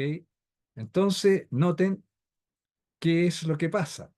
Si tenemos este precio PAC, los agricultores europeos van a producir a este nivel, esta cantidad de producto, Pero a ese nivel, precio PAC, noten lo que pagan los consumidores europeos por los productos agrícolas. ¿Ok? Están pagando todo ese diferencial con respecto al precio internacional. Entonces, los que están financiando a los agricultores europeos son los consumidores europeos que cada vez que van al supermercado están mandando un cheque a los agricultores europeos. ¿Ok?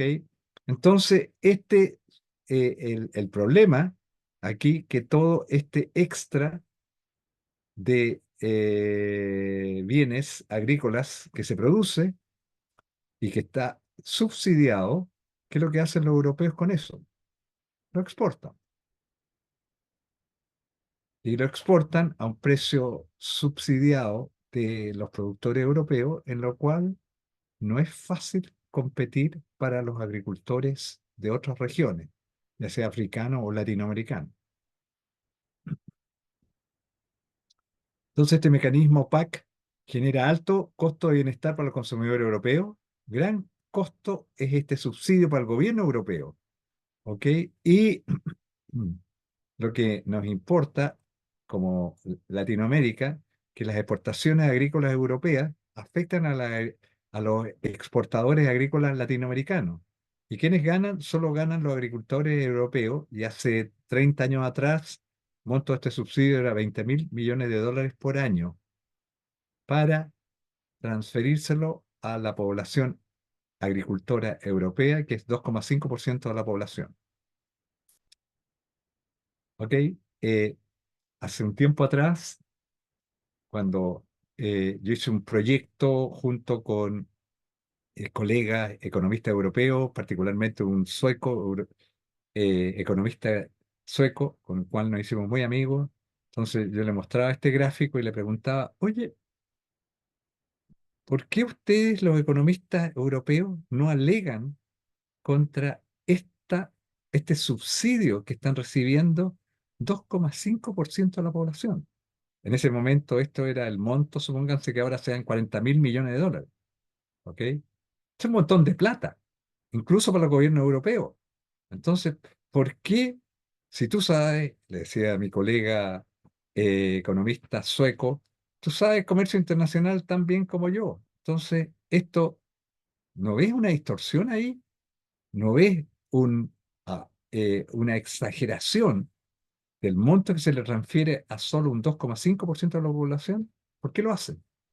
Entonces me dijo, mira, tú opinas, sueco, muy directo, me dijo, tú opinas de qué es lo que hace tu gobierno en tu país. No opines de lo que hace mi gobierno en mi país. Pero te voy a explicar por qué lo hacemos. Y lo hacemos porque todos los europeos somos nietos de abuelos que han sido agricultores y vimos cómo ellos trabajaban. Se levantan a las 6 de la madrugada y trabajan todo el día y se acuestan temprano para poder seguir trabajando al otro día y trabajan todo el tiempo. Y nosotros le debemos el país que tenemos a nuestros abuelos y nosotros queremos premiar a nuestros abuelos.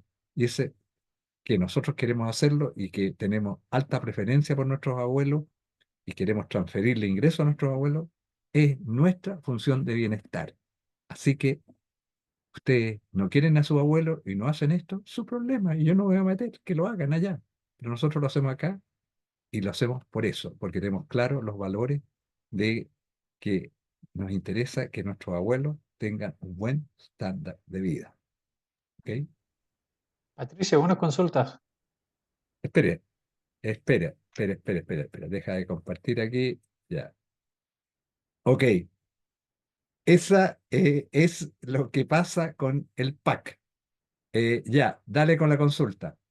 Sí, entiendo del punto económico, no tienen sentido esos subsidios o la proteccionismo, pero del punto de vista de seguridad nacional, yo imagino que sería muy fácil los gobiernos justificar mantener una producción, una industria dentro del país. Por ejemplo, no sé si yo vi hace un tiempo la industria de medicamentos y que hoy en día India produce mucho y puede producir una buena calidad a un precio mucho menor, pero los Estados Unidos prefiere proteger su sector local porque en el caso de que haya una guerra comercial entre India y los Estados Unidos, ellos podrían parar de exportar a los Estados Unidos y él podría ser un efecto salud o seguridad nacional. Tal vez lo mismo para las armas o equipos de la guerra. Bueno el punto, Oliver. Pero, ¿qué cosa no es estratégica para que consuma un país? ¿Los alimentos no son estratégicos? Pues sí. ¿Las armas no son estratégicas? ¿Petróleo no es estratégico? ¿Los medicamentos son estratégicos? ¿Dónde paramos? ¿La ropa no es estratégica? Tengo que andar vestido. ¿Ok? ¿Hasta dónde estiras el concepto estratégico?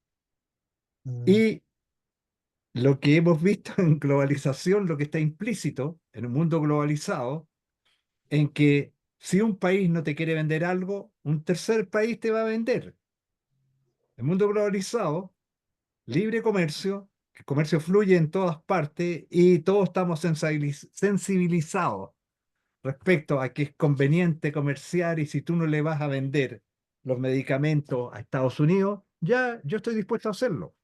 O sea, dirían varios otros países en vez de India. Pero, profesor, alguna vez leí un artículo de una acción similar en Europa, pero para la industria del vino, por ejemplo, Ok, en Europa, sí. y terminó generando un exceso de producción de vino y prácticamente teniendo que botar vino. Y en ese ámbito no sé qué tan estratégico podría ser. Bueno, no, pero mira el vino, la traba que pusieron. Región de origen, Claro, ¿ok? Que es otra traba que para enfrentar la competencia del vino. Y si el vino francés es tan bueno como ellos dicen, y es bueno, entonces, ¿qué miedo le tiene a la competencia? O sea, ahí tú estás dando otro ejemplo de un producto que se considera estratégico. Antes estratégico era tener una línea aérea. Todos los países querían tener línea aérea. Es estratégico, ¿ok? Pero por eso voy en la dirección. Es bueno el punto que hace Oliver, ¿ok? Pero yo les planteo que justo lo que hemos estado mirando, mundo globalizado, eh, implícitamente lo que te está diciendo, no hay producto estratégico, ¿ok?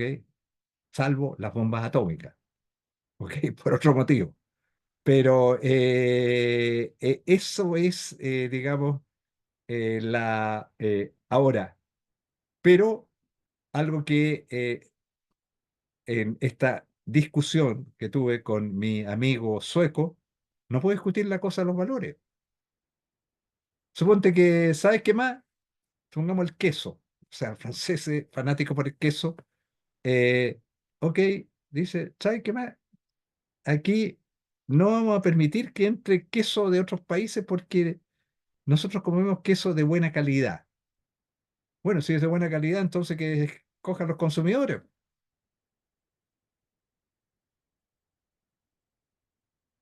Ok, pero si hay una cuestión valórica, en el sentido de que quiero proteger al sector agricultor, y eso no solo lo hicieron los europeos, en un momento dado también lo hicieron los taiwaneses, ¿ok?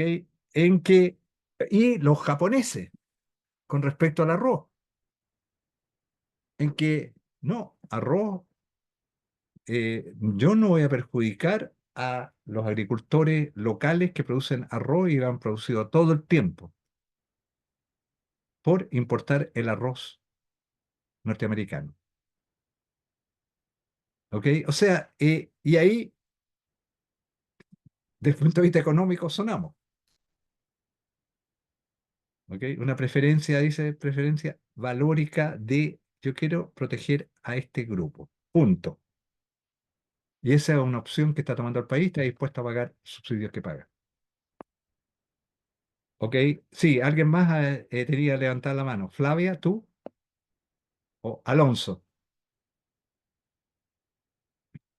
Ahí, como quería preguntar, por ejemplo, si en el caso esto de japonés, del arroz japonés, si, por ejemplo, Estados Unidos subvenciona, o cualquier país subvenciona su industria nacional, y esto permite que mantengan un precio alto, perdón, un precio bajo, y de esa forma exportar.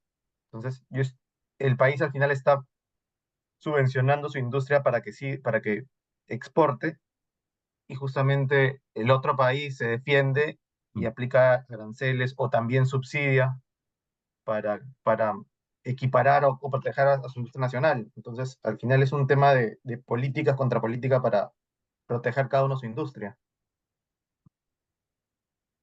Tienes toda la razón.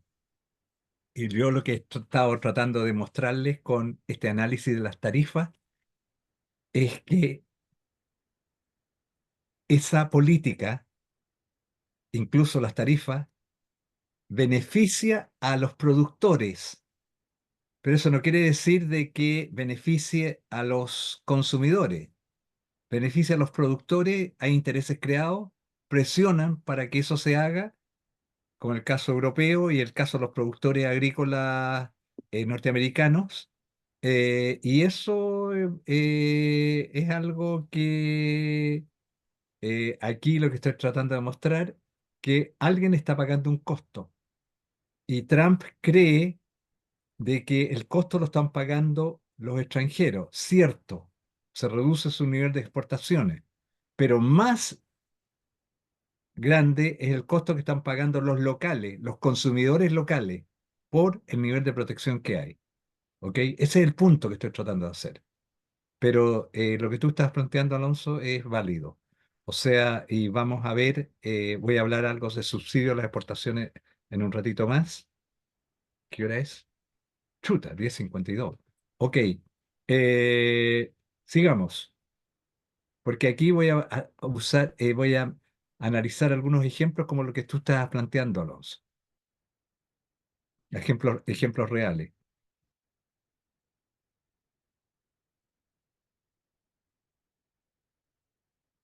Ok.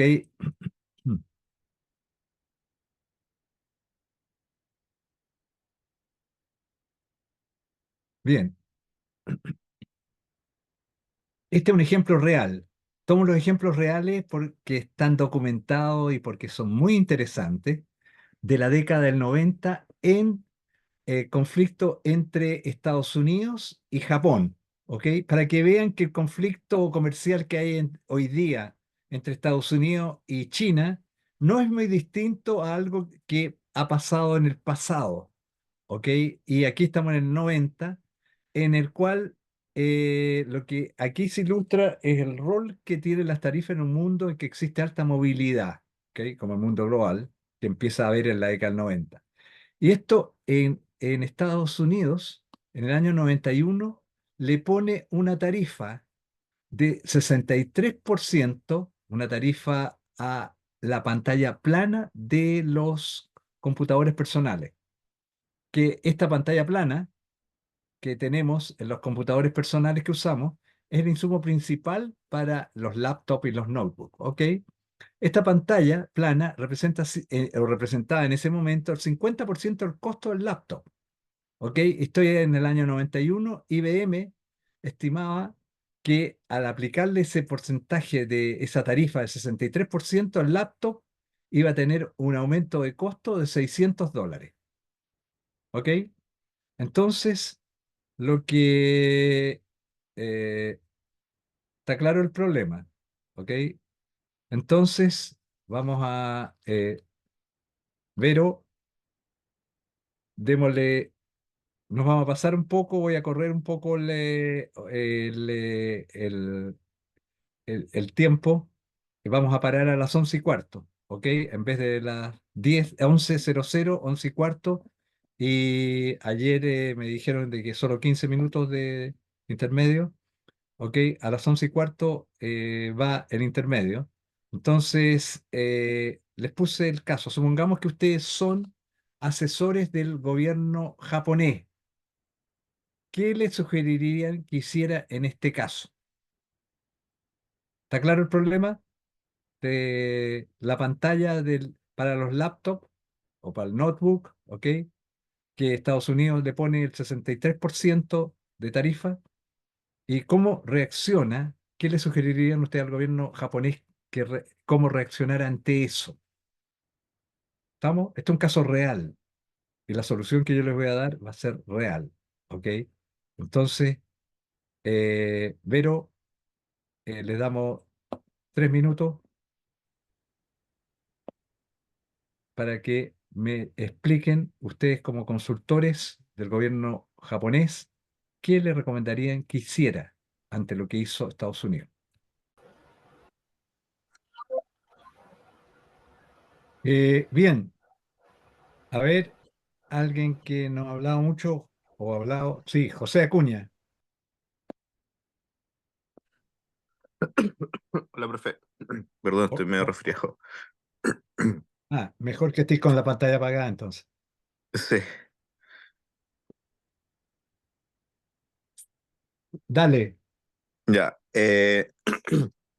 Nosotros estábamos en la sala 11 y yo particularmente me quedé con algunos temas de cómo poder ver el tema de la oferta y la demanda. O sea, acá efectivamente tenemos dos potencias económicas, ¿cierto? Que están ahí luchando estos conceptos. Pero básicamente, a mí, ¿qué me pasa con este tipo de análisis? Que podemos ver, punto tú, distintos tipos de preferencias de los consumidores. Me parecería o entendería que la oferta que entrega Japón pudiese ser para satisfacer una demanda más concentrada por un tipo particular de producto, mientras que pensaría que Estados Unidos entraría ¿cierto? A este mercado con una cartera diversificada de oferta de producto, o para satisfacer más bien una demanda diversificada. Yo entendería eso. Entonces, ¿Qué le recomienda em, Japón? ¿Qué hace el claro, gobierno japonés? En tu lógica no debiera hacer nada. en mi lógica, en mi lógica, ¿qué es lo que yo haría si yo fuese Japón? O anclándome a alguna política gubernamental, ¿cierto? Algunas regulaciones de cada país. Yo podría, como Japón, tener subsidios o incentivos, ¿cierto? Para desarrollar de mejor manera mis productos y posicionarlos por encima de los norteamericanos. No, si ya lo Y ya lo tiene. entonces no haría nada porque me mantendría con los subsidios que ya tengo para que pudiese afectar las tarifas de importación y exportación. No, Entonces, lo que pero estaría impactando serían los precios y la disponibilidad de los productos, finalmente. claro, o sea, te están aplicando barrera a la exportación de un producto que tú tienes ventaja comparativa, que es la pantalla plana de los computadores personales. Claro. Por algo los compra IBM. IBM es gran productor de computadores personales. En ese entonces, ¿ok? Estaba hablando del año Claro. 91, el gran IBM, la gran empresa IBM, que produce los computadores personales y que usa necesariamente la pantalla plana que le venden los japoneses. Efectivamente. Ahí, para resumir mi respuesta, efectivamente, si ya cuento con estas tarifas, con estas políticas gubernamentales, me mantendría ahí, ¿no? ¿Cómo? Digo que yo como Japón, La tarifa se la va a aplicar, se la está aplicando el gobierno norteamericano a la exportación del gobierno japonés, a una empresa japonesa que está exportando ese bien. ¿Qué le dices tú al gobierno japonés qué es lo que haga?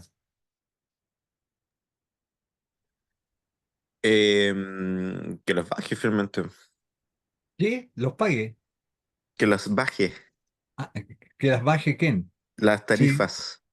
¿Cómo las va a bajar si el gobierno norteamericano es el que las aplica?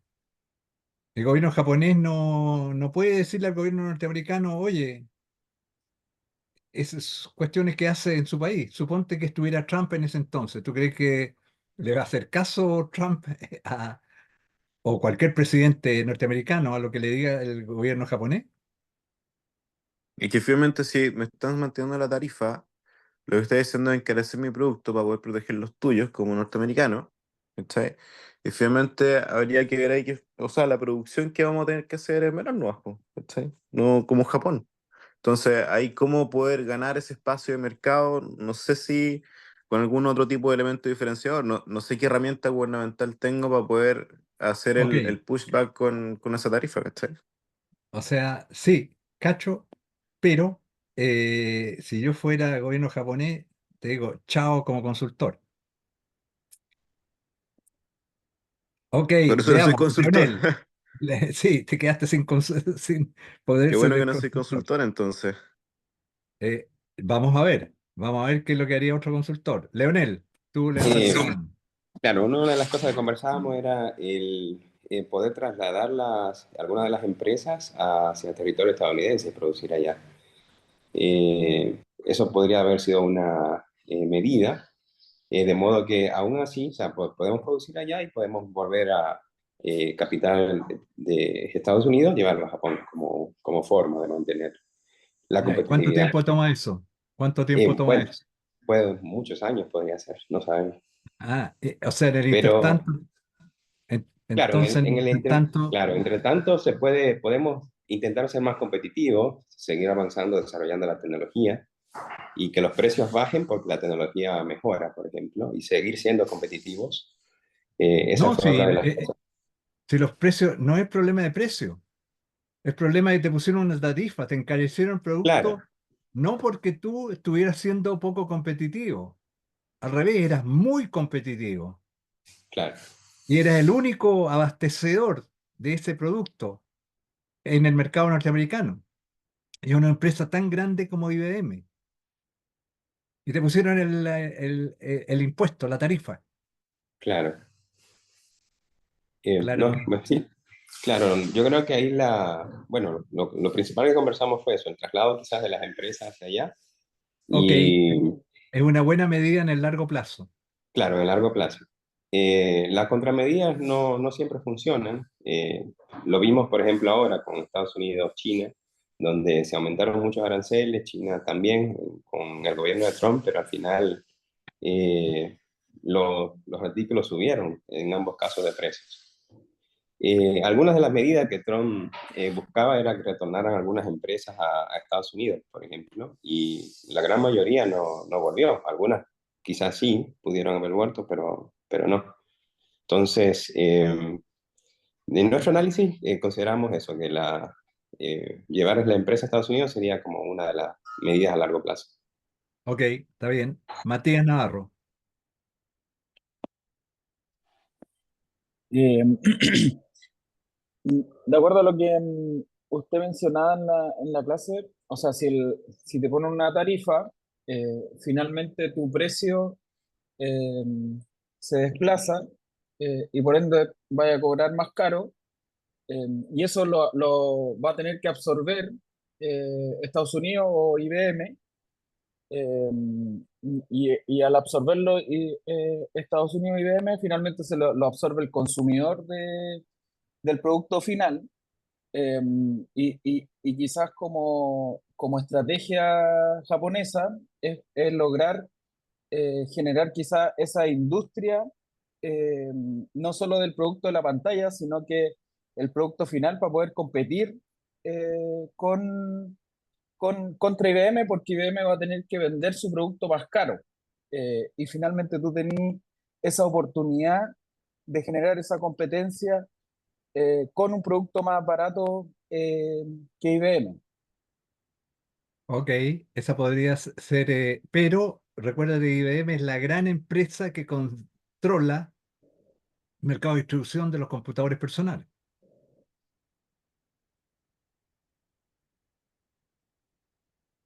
¿Estamos? ¿Me entendiste lo que te dije? Claro, Sí. sí. Ok, ya, está bien, una buena idea, pero no es lo que hizo Japón. Francisco Donoso. Sí, una de las medidas que podríamos aplicar como consultores y recomendación hacia el gobierno japonés es incentivar, aumentar e invertir en un desarrollo de innovación, ya ser más competitivo en ese aspecto y aplicar medidas de protección de insumos locales. Además, fomentar el desarrollo de, por ejemplo, empresas que sean competitivas a nivel global, como por ejemplo Sony y Samsung, que después de 10 años fueron mucho más competitivas que IBM y lograron quebrar, en el fondo, los altos costos de la empresa IBM. Eso. Ok, pero eso, como tú lo dijiste muy bien, al cabo de algunos años. No fue lo que hizo Japón Claro, en el año 91. Sebastián claro. Moyo. Profesor, Sí, ahí está Rodrigo. sí, nosotros también conversamos de que, y buscando lo que pasó con los chinos y los norteamericanos, también ver cómo yo le aplico tarifa a los productos de Estados Unidos que llegan a Japón en este caso. O sea, tener también mecanismos de presión inverso, si es que la negociación y las conversas no me resultaron, también ver cómo le aplico a medidas similares y que tengan un impacto también para Estados Unidos, mientras busco diversificar otros productos tecnológicos que se generen en esa industria y buscar colocaciones en otras partes del mundo. Pero tengo que hacerle un gallito también porque de lo contrario voy a mostrar mucha debilidad y poca reacción de lo que tiene ese impacto de la medida norteamericana sobre los japoneses. Ok, Eso también lo hablamos buena, en el equipo como medida a sí, tomar frente a esa situación. buena idea, muy buena idea, pero no fue lo que hicieron los japoneses. Sebastián Moyo. Iba a decir algo parecido a lo que dijo Rodrigo. En verdad, eso, si ellos le colocan impuestos a mi producto, yo le coloco impuestos a lo que ellos más me venden, con Ok, la misma contramedida. ok, buena idea, pero insisto, no fue lo que hicieron los japoneses. ¿Qué hicieron los japoneses? Los japoneses lo que hicieron fue, Rodrigo, tú quieres decir algo distinto a lo Sí, que se ha dicho hasta ahora. distinto. Sí, yo creo que sí. Bueno, leyendo en detalle dice que la pantalla es un insumo principal, ¿cierto? Y Japón tiene la tecnología suficiente y son los líderes, se supone, en esa pantalla. Por algo IBM, que también es un monstruo, les compra su pantalla. No sé, existe la posibilidad de subir el precio de la pantalla para absorber de alguna manera ese aumento de precio absorba ese Oye, impuesto si que se le está aumentáis el aplicando. precio, la tarifa se aplica sobre el precio. O sea, la hacéis más Ah, cara. sobre el precio. Ya, Obvio, ya, ya. obvio. Ya no, para mí Ok, no es obvio. Como geólogo no necesariamente es obvio. ok. Ya, José estaba Gajardo. pensando. No sé si en la política de subsidio que Japón puede aplicar, de que el Japón saca los precios más bajos y ellos los subsidian el gobierno para esa merma que puedan tener, sea una política de subsidio ¿Y quién paga los subsidios? del japonés. Los japoneses, Sí, ¿no es cierto? sí. Bueno, no es eso lo que hizo Japón, ¿ok? Como quedan 2 minutos, lo que hizo Japón fue algo bien drástico. Paró las exportaciones de pantalla plana hacia Estados Unidos en 24 horas. ¿Y quién saltó? ¿Quién reaccionó? Obviamente quien reaccionó fue IBM, tratando de ver quién diablos se le ocurre poner una pantalla, una tarifa del 63% a la pantalla plana. ¿Quién produce pantallas planas en Estados Unidos? Y encontraron una empresa chica en un lugar, en un estado, por ahí perdido, y en el cual vieron cómo diablos el gobierno norteamericano había llegado a establecer esa tarifa para las pantallas, algo tan focalizado. Y lo que descubrieron fue que esa empresa chica le había financiado la campaña al senador que introdujo dentro de la ley de presupuesto norteamericana una pequeña partida que era esta.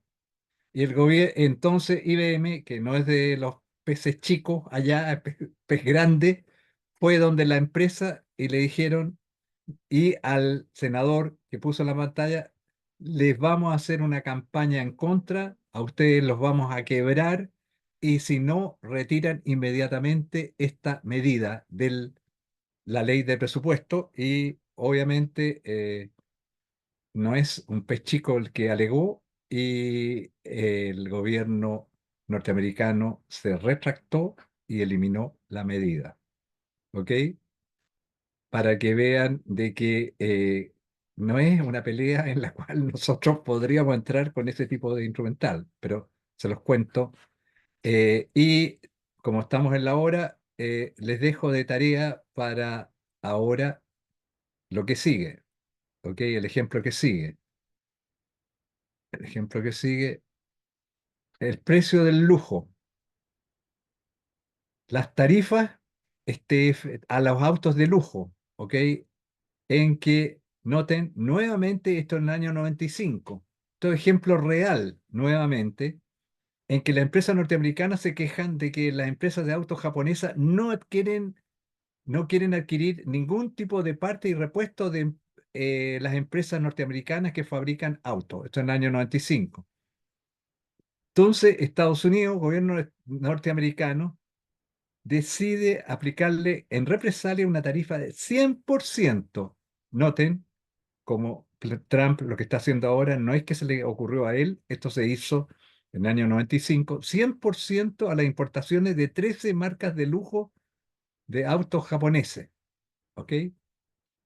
Pero hizo exactamente lo mismo que hizo Trump ahora, que lo debe haber visto de ese entonces, en que le dijo, les damos 90 días para que ustedes empiecen a importar partes y repuestos para autos de las empresas norteamericanas. Esta tarifa de 100% iba a afectar el precio de los autos de japoneses en Estados Unidos, en ese entonces, cuyo monto de venta eran entre $26.000 a $50.000.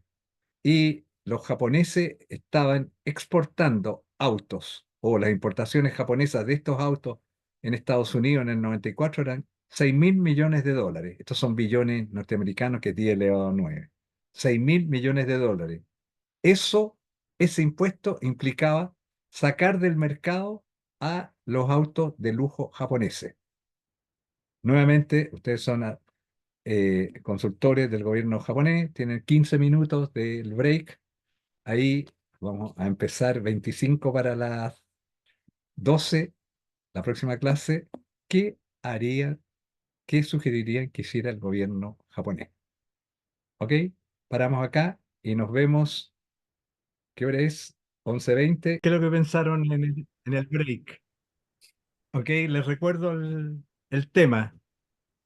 Es lo que se llama las tarifas a los autos de lujo japonesa, y que las empresas norteamericanas se quejaban de que las empresas de autos japonesas no quieren adquirir ningún tipo de partes y repuestos de las empresas norteamericanas. ¿Ok? Eso el año 95, hace casi 30 años atrás. ¿Ok? Y Estados Unidos decidió aplicar represalia. Y la represalia fue, noten, este ejemplo interesante por lo que ha hecho Trump con China, aplicarle una tarifa hace casi 30 años atrás de 100% a las importaciones de 13 marcas de autos de lujo japonesas. Y los precios de estos autos variaban entre 26.000 y 50.000 dólares. Cabe señalar que la industria automotriz es de las más competitivas que hay en el mundo. O sea, no necesitáis un 100% para sacar una empresa del mercado. Hubiera bastado con un 10 o un 20% y inmediatamente sacan a las empresas del mercado. ¿Ok? Y le metieron 100%. Sí, Javier, entonces vamos a ver. Eh, eh, eh, sí, ok. Y las ventas de las exportaciones de autos japonesas a Estados Unidos eran 6.000 millones de dólares anuales. ¿Ok? Bien.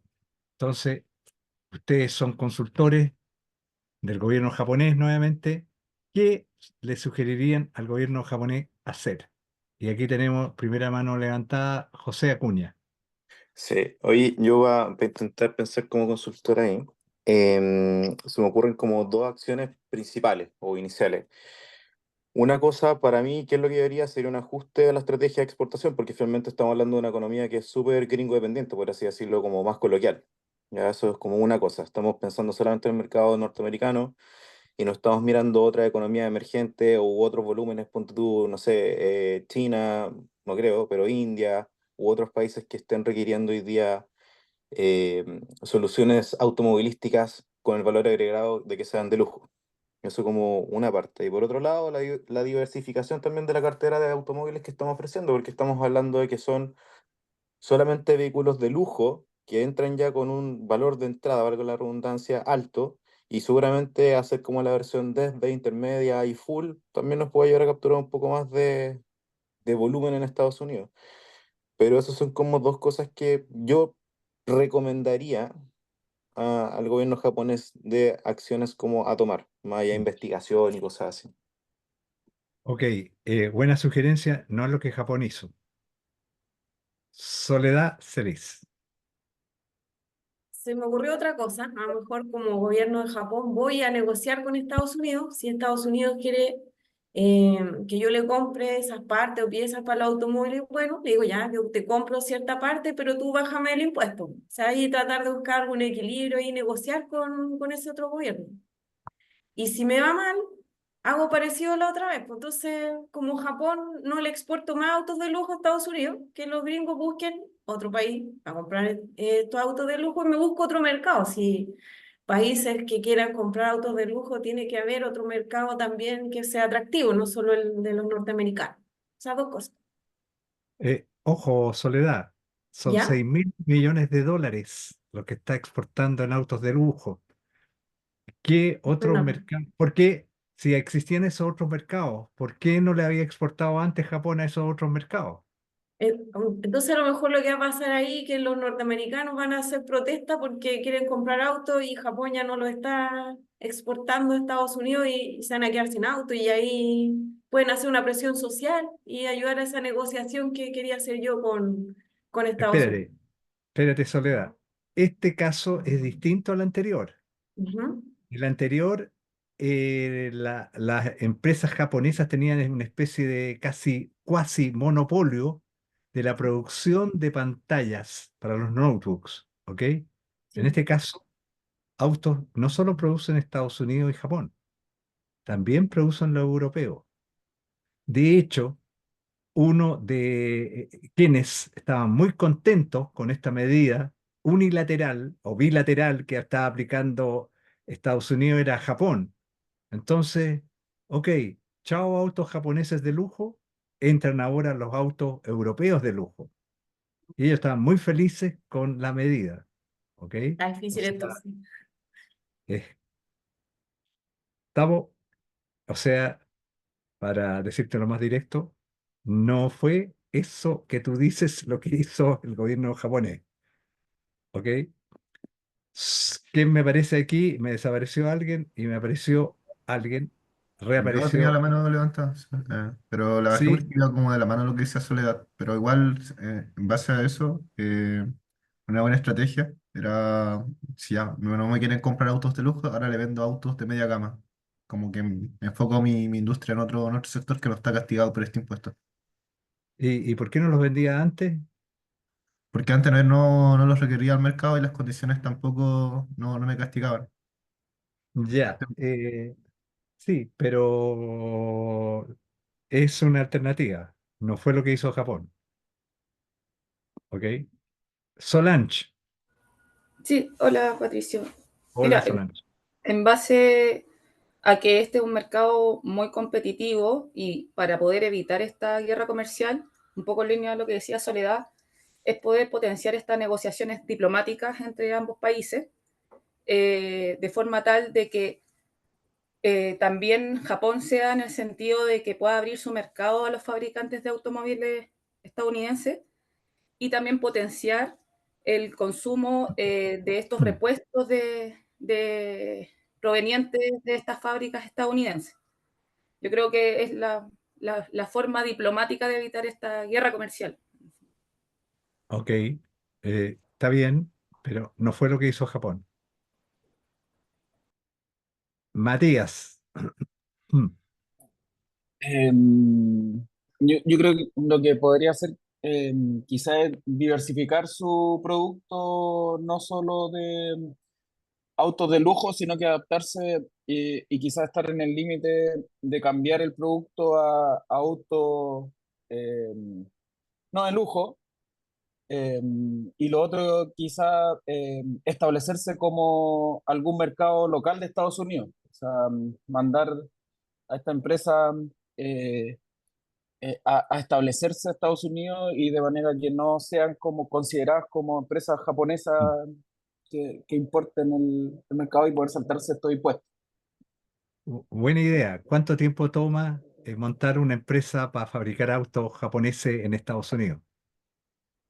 ¿No? Y me imagino que que no es rápido, eh, pero, pero, pero claramente hay que hacer algo distinto. Ok, pero en el corto plazo son hay. Claro. Te suenan 6.000 millones de dólares de exportaciones en ese entonces, hace 25, hace 30 años Que, atrás? quizás también el auto de lujo está en ciertos parámetros o rangos de precio eh, y probablemente hay que ajustarse a estar en ese límite, quizás reduciendo también los costos para poder venderlo no como autos de lujo pues, y saltarse ese impuesto. Tarifa 100%. ¿Cómo reducís costos? 100%. Te Eficientando están tu proceso, duplicando el no. precio de venta. Te están duplicando el precio de venta de tu producto. ¿Eres capaz de reducir los costos para absorber ese incremento 100%? Te dejan Es que cero. yo digo no como absorber esa tarifa, sino que para saltarse ese impuesto al auto de lujo, sino que diversificarse y poder vender no un auto de lujo, sino que el auto normal, Por qué no lo vendías ahí antes? porque tu negocio era vender autos de lujo, pero ahora tienes que cambiar. Ok, está bien. No es eso lo que hizo el gobierno japonés. Vladimir. Patricio, yo creo que va un poco, o sea, o me sumo a los que planteaban de sentarse a negociar, entendiendo que no se puede renunciar fácilmente a ese nivel de exportación, hay una capacidad instalada y qué sé yo. Pero claro, eventualmente yo le daría alguna otra, no sé si son regalías, pero o facilidades para que ingrese otra industria norteamericana a Japón, entendiendo que si no estamos comprando parte de piezas estadounidenses, debe responder a alguna razón, pero bueno, los estadounidenses tendrán también otras cosas que ofrecer y por ese lado les abriré la puerta, no sé, las hamburguesas quizás, pero eh, el McDonald's, pero bueno, da lo mismo, pero abrirle otro espacio para que finalmente potenciar dentro de Japón una industria distinta, pero que sea de origen estadounidense. Buena idea, pero no es lo que hicieron. Después le voy a contar, porque es bueno el ejemplo del McDonald's, y le voy a contar mi experiencia con McDonald's en Tokio. ¿Ok? Leonel, Bueno, yo creo que como el impuesto viene al arancel por la falta de entrada al mercado japonés de las autopartes, sería darle entrada al mercado japonés de las autopartes. Cuestión de que podamos negociar sobre eso, porque si el impuesto al arancel surge por esta falta de entrada, entonces como consultor o asesor del gobierno sería, bueno, sentémonos a negociar y si que retiren el impuesto o se reduzca lo más que se pueda y que entren los productos estadounidenses. Yo creo que esa sería como ok, la forma en la que haría el proceso. buena idea, Leonel. No fue eso lo que hizo el gobierno japonés. Bien. Roderick, Eh, lo que podría evaluarse es que, dado el tamaño, el mercado son 6.000 millones de dólares y está en la venta de los autos de lujo. Y el problema radica en los repuestos de esos autos. Entonces, entendiendo que no quiero abandonar el mercado de los autos de lujo y mi problema del repuesto es qué puedo hacer como Japón para que me pongan ese arancel y tenga esos problemas es porque ahí podría haber una escasez de repuestos y los precios son muy elevados. Entonces los norteamericanos dicen cómo yo busco una alternativa de tener este mismo repuesto más rápido y quizá a un precio para ellos un poco más justo. Entonces los japoneses podrían buscar medidas para mejorar su desempeño de producción de esos repuestos en términos de costo y como gobierno dar espacio o incentivos para que esa industria crezca y tener una mejor logística y entrega de repuestos a tarifas más competitivas. Pero lo importante es saber por qué se produce esta molestia de repuestos y cómo yo lo puedo abordar internamente. perfecto. No fue eso lo que hizo Japón. Rodrigo, último. Sí, yo creo que, no sé, desconociendo los detalles del tema, yo creo que Japón aplicó ojo por ojo, diente por diente, tal vez otro producto que Estados Unidos le exportaba muy importante, le aplicó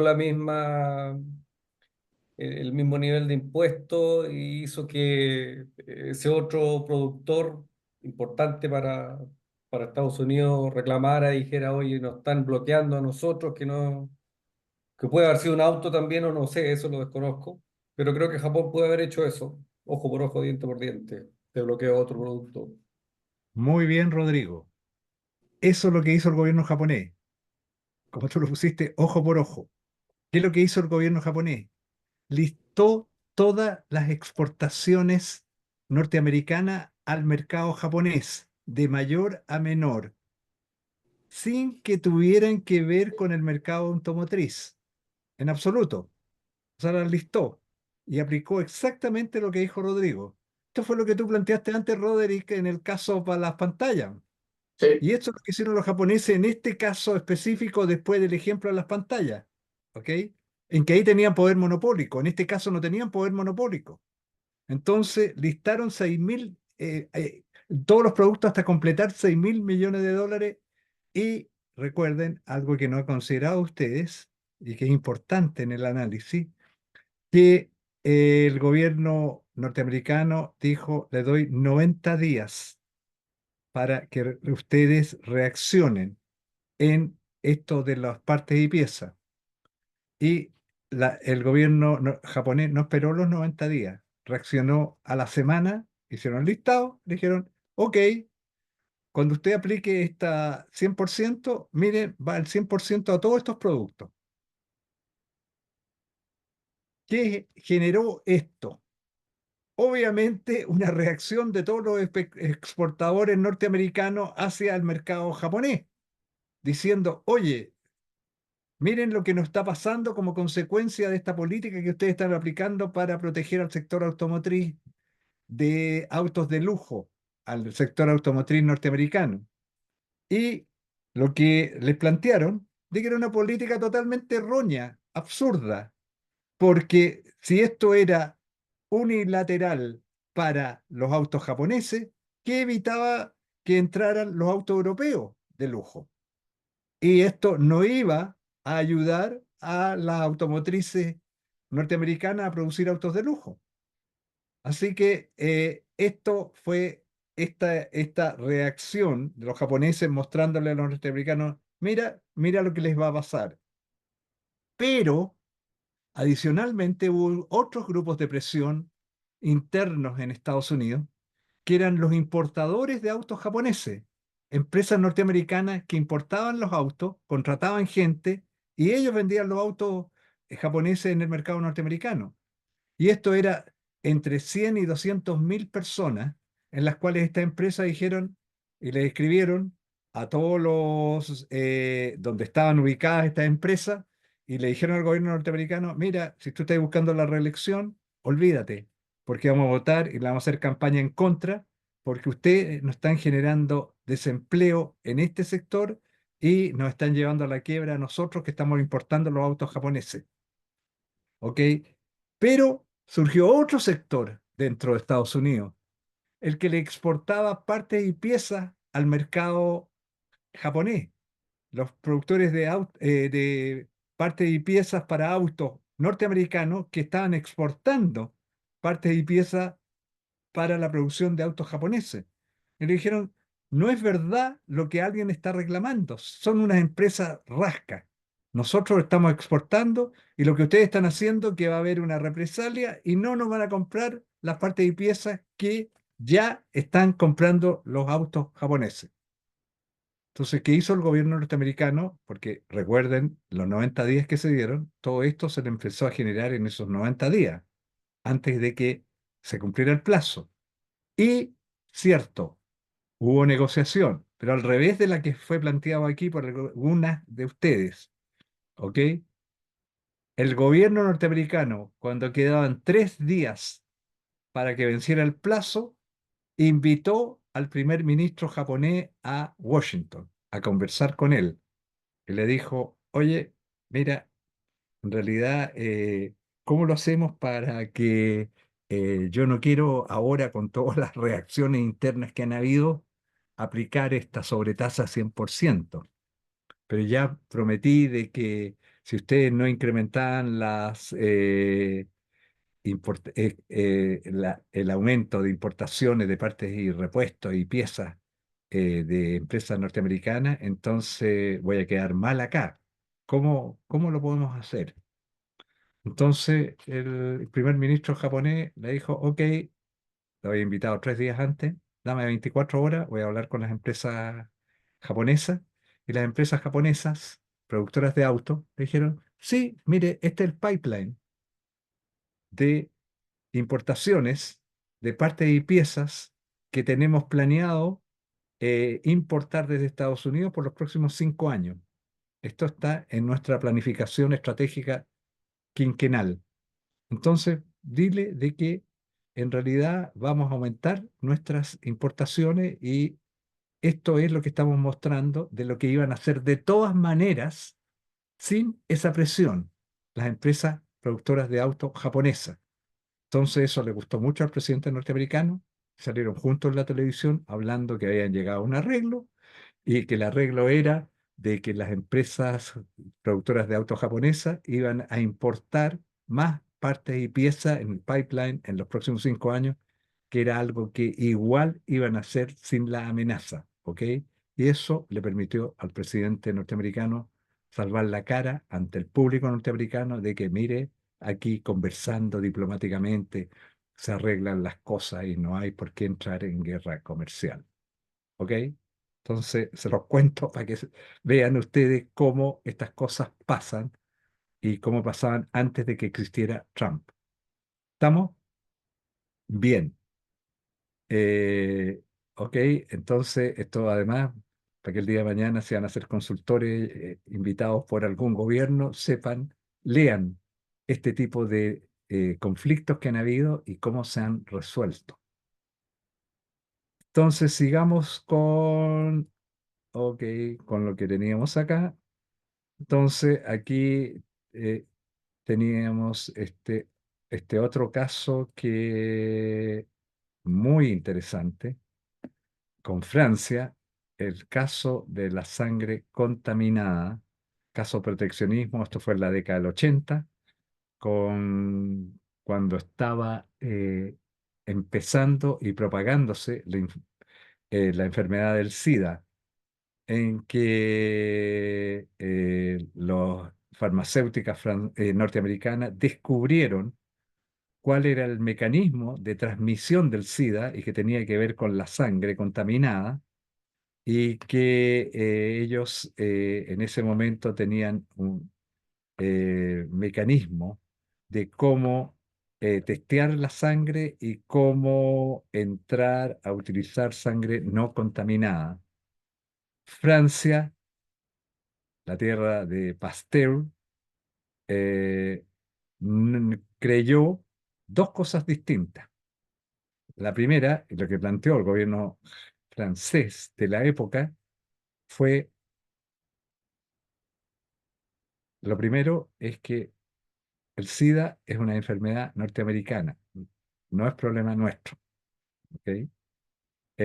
Así que no tenemos por qué preocuparnos de estar aquí importando estos nuevos productos farmacéuticos, de testear la sangre en las transfusiones, etcétera, ¿ok? Número dos, aquí tenemos las mejores farmacéuticas del mundo. Somos los descendientes de Pasteur, ¿ok? Y si esto es, ¿cómo se llama? Si es necesario hacerlo, nosotros lo vamos a desarrollar acá. Problema que se les presentó al gobierno francés, que hubo 400 muertos por SIDA, por uso de sangre contaminada, que demandaron al gobierno francés, tomó el caso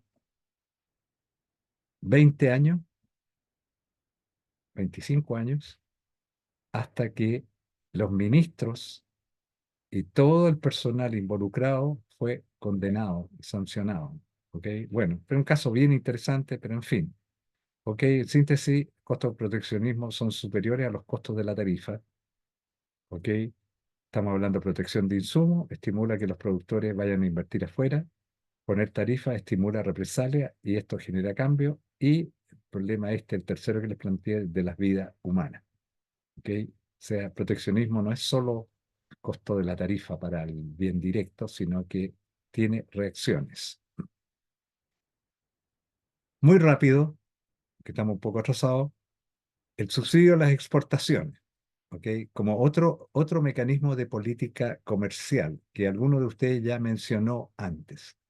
¿Qué implica este concepto de subsidio a las exportaciones? Noten, sea S sub X la contribución financiera del gobierno a una empresa que exporta. Ojo, que exporta. Entonces la empresa exportadora recibe un subsidio adicional a lo pagado por los compradores externos. O sea, la empresa recibe el subsidio por exportar, no por producir. ¿Ok? Tomemos el caso del vino. Son una empresa que produce vino y produce vino por un valor de 50 millones de dólares, pero solo exporta 10 millones de dólares. Entonces el subsidio no lo recibe por los 50 millones, sino lo recibe directamente por los 10 millones de dólares que exporta. Por eso subsidio amarrado a las X exportaciones. ¿Está claro? Ahora, como alguno de ustedes dijo antes, muy bien, de que el gobierno norteamericano y esta política PAC que hablamos antes es un subsidio encubierto a las exportaciones. ¿Se dan cuenta? O sea, se subsidiaba la producción, no la exportación. Entonces, todos los que producían recibían el subsidio. Aquí estamos restringidos solo a el producto que se exporta. Ok, entonces esto es lo que decía, también existen subsidios a la exportación, a la producción, pero son distintos. Ambos tipos de subsidio, a las exportaciones y a la producción local, son importantes para el comercio internacional, pero la mayor controversia está en los subsidios a la exportación.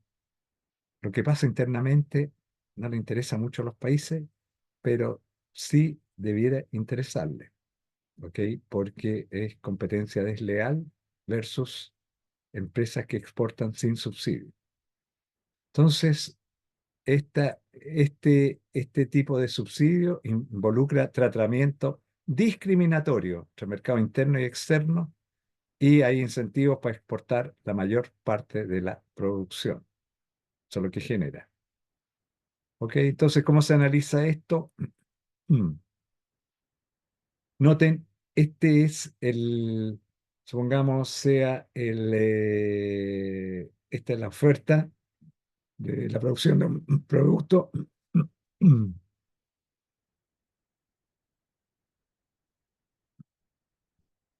Esta es la demanda, este es mercado local. ¿Ok? Entonces, noten el precio de exportación, el precio internacional para exportar es PX estrella, P estrella X. Si le damos el subsidio, el precio que se enfrentan los productores de ese bien, supongamos aquí que sea vino. ¿Ok? Entonces, no, voy a poner un ejemplo mejor que nos duele mucho. Marisco, ¿ok? Los locos, ¿ok? Supongamos que este sea el precio internacional de los locos. Supongamos que alguien diera un subsidio a las exportaciones de cualquier producto, 10%. Entonces el precio internacional de estos locos, en vez de ser, supongamos, que era 500 pesos local e internacional, sube y le damos 100% a 1000 pesos, ¿ok? Por loco. Entonces, este es el nuevo precio. Entonces, la producción de loco se expande. O, en vez de vender al mercado interno, vendemos al mercado externo gracias al subsidio. Entonces, el supuesto aquí es país chico, que el subsidio que aplicamos no afecta a los precios internacionales, pero los productores quiero que reciben el precio internacional más el subsidio correspondiente al precio internacional. Entonces, este análisis es equivalente a lo que hicimos antes y al revés, y no voy a dar la lata aquí de hacerlo, todo lo que sube, quienes perjudican, y al final, análisis de bienestar, bla, bla, bla, negativo el subsidio, el análisis de bienestar, y el problema adicional que tiene, ¿quién paga el subsidio? Para pagar el subsidio, el gobierno tiene que aumentar impuestos. Entonces, si a ustedes que están en el sector cobre se les ocurre poner presión a que les demos un subsidio a la exportación de cobre, olvídense. ¿Ok? La cosa es al revés. O sea, estamos viendo cómo le cobramos más impuestos a ustedes. Bien, eso era todo lo que quería decir esa política comercial de subsidio de exportaciones. Ustedes pueden ver ahí el análisis. Dumping, otro mecanismo de política comercial. Y el dumping es el mecanismo más controversial, más controvertido de comercio internacional. ¿Ok? ¿Qué significa el dumping? Discriminación de precios. Precios distintos para distintos consumidores. ¿Ok? Hay dos definiciones distintas del dumping. El dumping nos dice que una empresa vende el bien en el mercado de destino de exportación a un precio menor que en el mercado local. O sea que el precio de exportación, al revés del anterior, es menor que el precio al cual se vende internamente. ¿Ok? O la otra definición que hay, esta no es tan valedera porque ¿quién va a vender bajo el precio, bajo el costo de producción? ¿Ok? Empresa que vende bajo el precio de producción está generando pérdida, porque lo hace. Entonces hay tres tipos de dumping: esporádico, persistente, predatorio. ¿Cuál es el dumping esporádico? Es que equivale a vender un bien en el exterior a precio de liquidación. O sea, hay un precio de liquidación, hay una liquidación del precio del bien, y esto es lo que hacen, vean ustedes, los malls. Las grandes empresas del retail que están en los malls aprovechan la diferencia de temporada que hay cuando aquí es invierno, en los países más desarrollados es verano. Entonces los países desarrollados están liquidando toda su producción de verano porque está entrando el invierno. Y las grandes empresas del retail de acá las compran estos productos a precio de liquidación afuera y los traen para acá. Y aquí los venden a precio, según el precio interno. ¿Ok? Entonces, podríamos decir que las empresas que están afuera están exportando, o sea, están vendiendo adentro a un precio menor que el local, que el precio que se genera a la exportación. Y cuando ustedes ven las grandes rebajas de los precios de los productos de nuestro retail local, es porque lo compraron a un precio de liquidación mucho menor allá, o sea, cuando lo traen para acá. ¿Ok? Y aquí te están dando un precio de liquidación, pero que no están perdiendo plata. Las empresas no existen para perder plata. ¿Ok? Y no tienen espíritu filantrópico. ¿Ok? Dan para maximizar ganancias, maximizar utilidades. Ese es el objetivo central de las empresas. Entonces, ese era el dumping esporádico, el dumping persistente. Esto genera cierta protesta de los productores locales que cuestionan a empresas extranjeras por aplicar políticas de discriminación de precios. Y aquí nuevamente volvemos a la micro y noten, las empresas, el tipo de demanda que enfrenta una empresa en el mercado local o el mercado extranjero. ¿Ok? La empresa local tiene una demanda cuya elasticidad de demanda es más inelástica. La empresa cuando va al extranjero enfrenta una demanda que es más elástica. Al ser más elástica, lo que implica es que tiene mayores competencias. ¿Ok? Entonces, por ejemplo, vean ustedes lo que pasa con los productores de vino.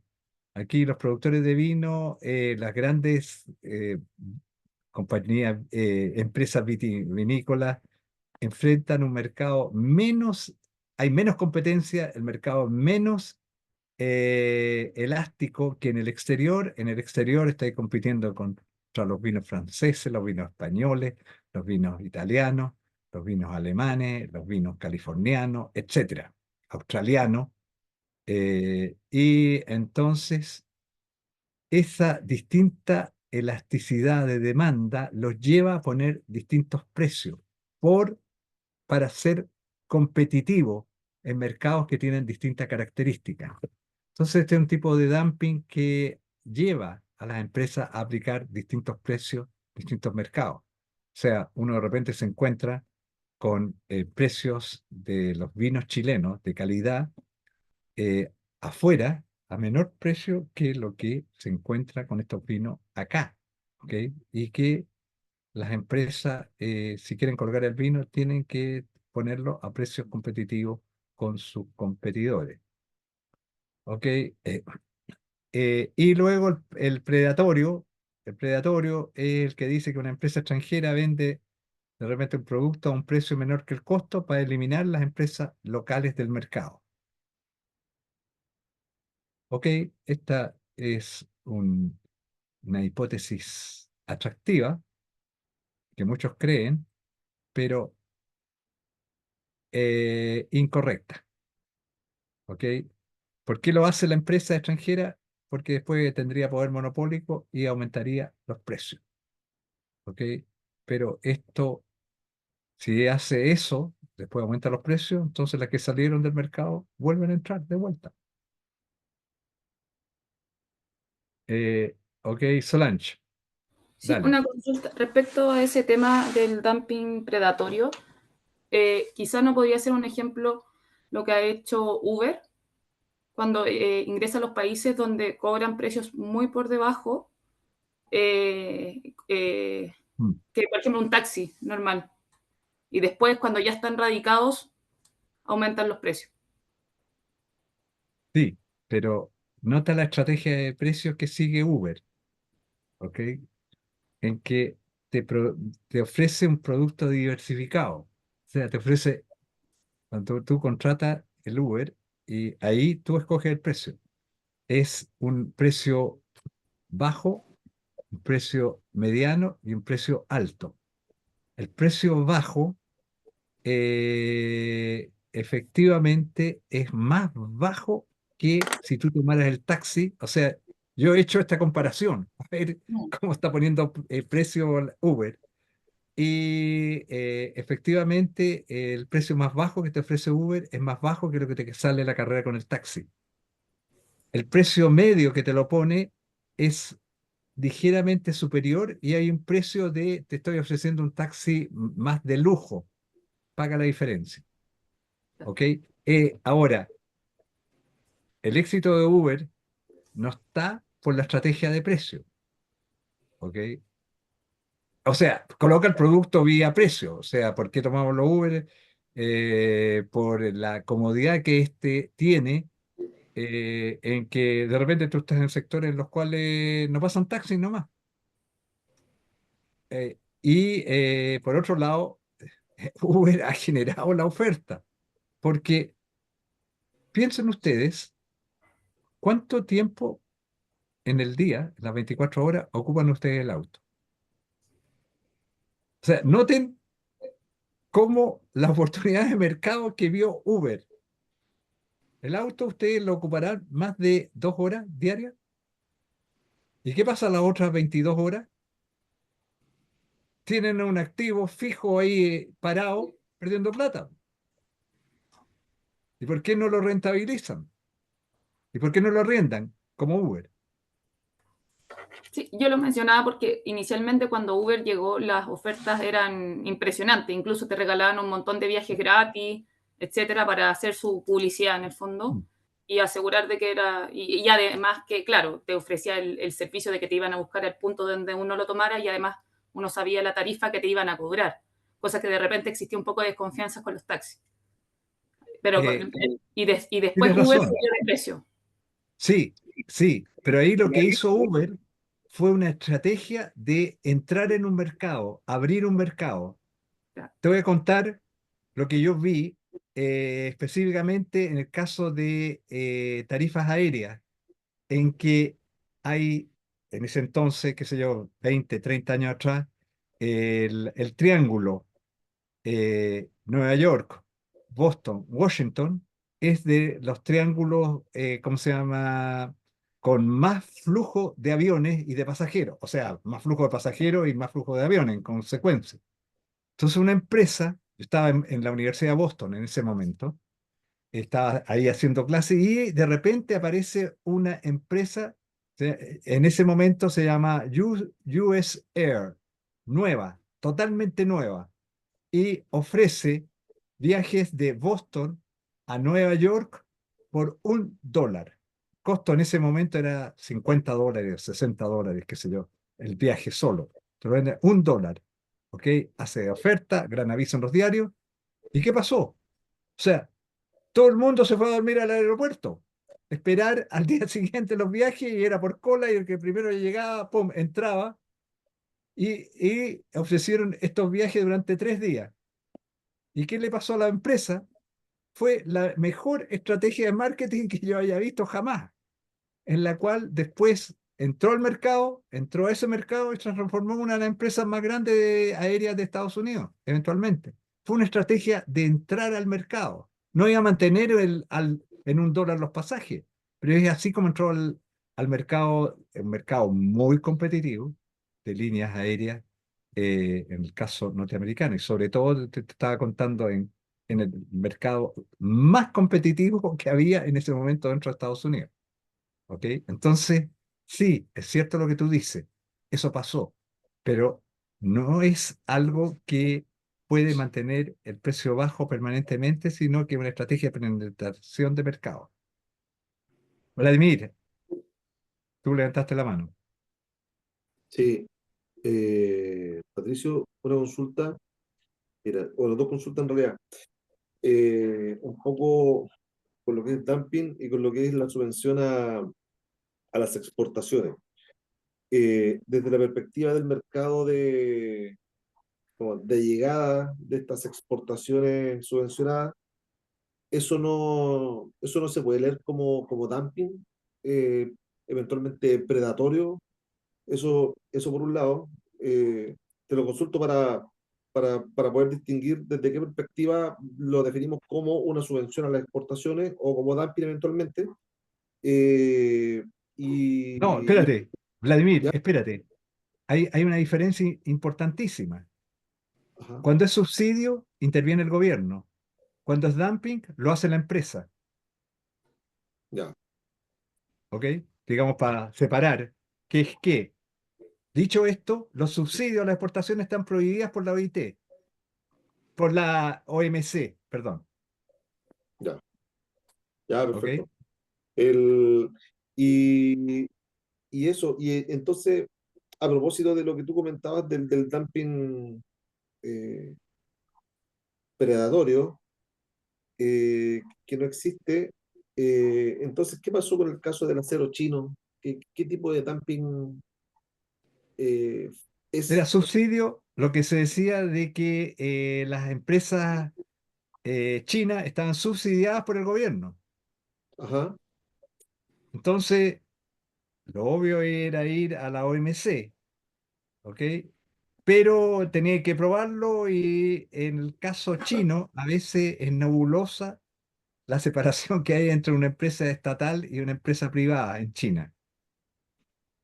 sí, bueno, por eso te hacía la consulta, porque cómo distinguimos, bueno, tú lo dijiste en realidad, o sea, si interviene el Estado de subvención y en caso que sea como iniciativa de la empresa sería dumping.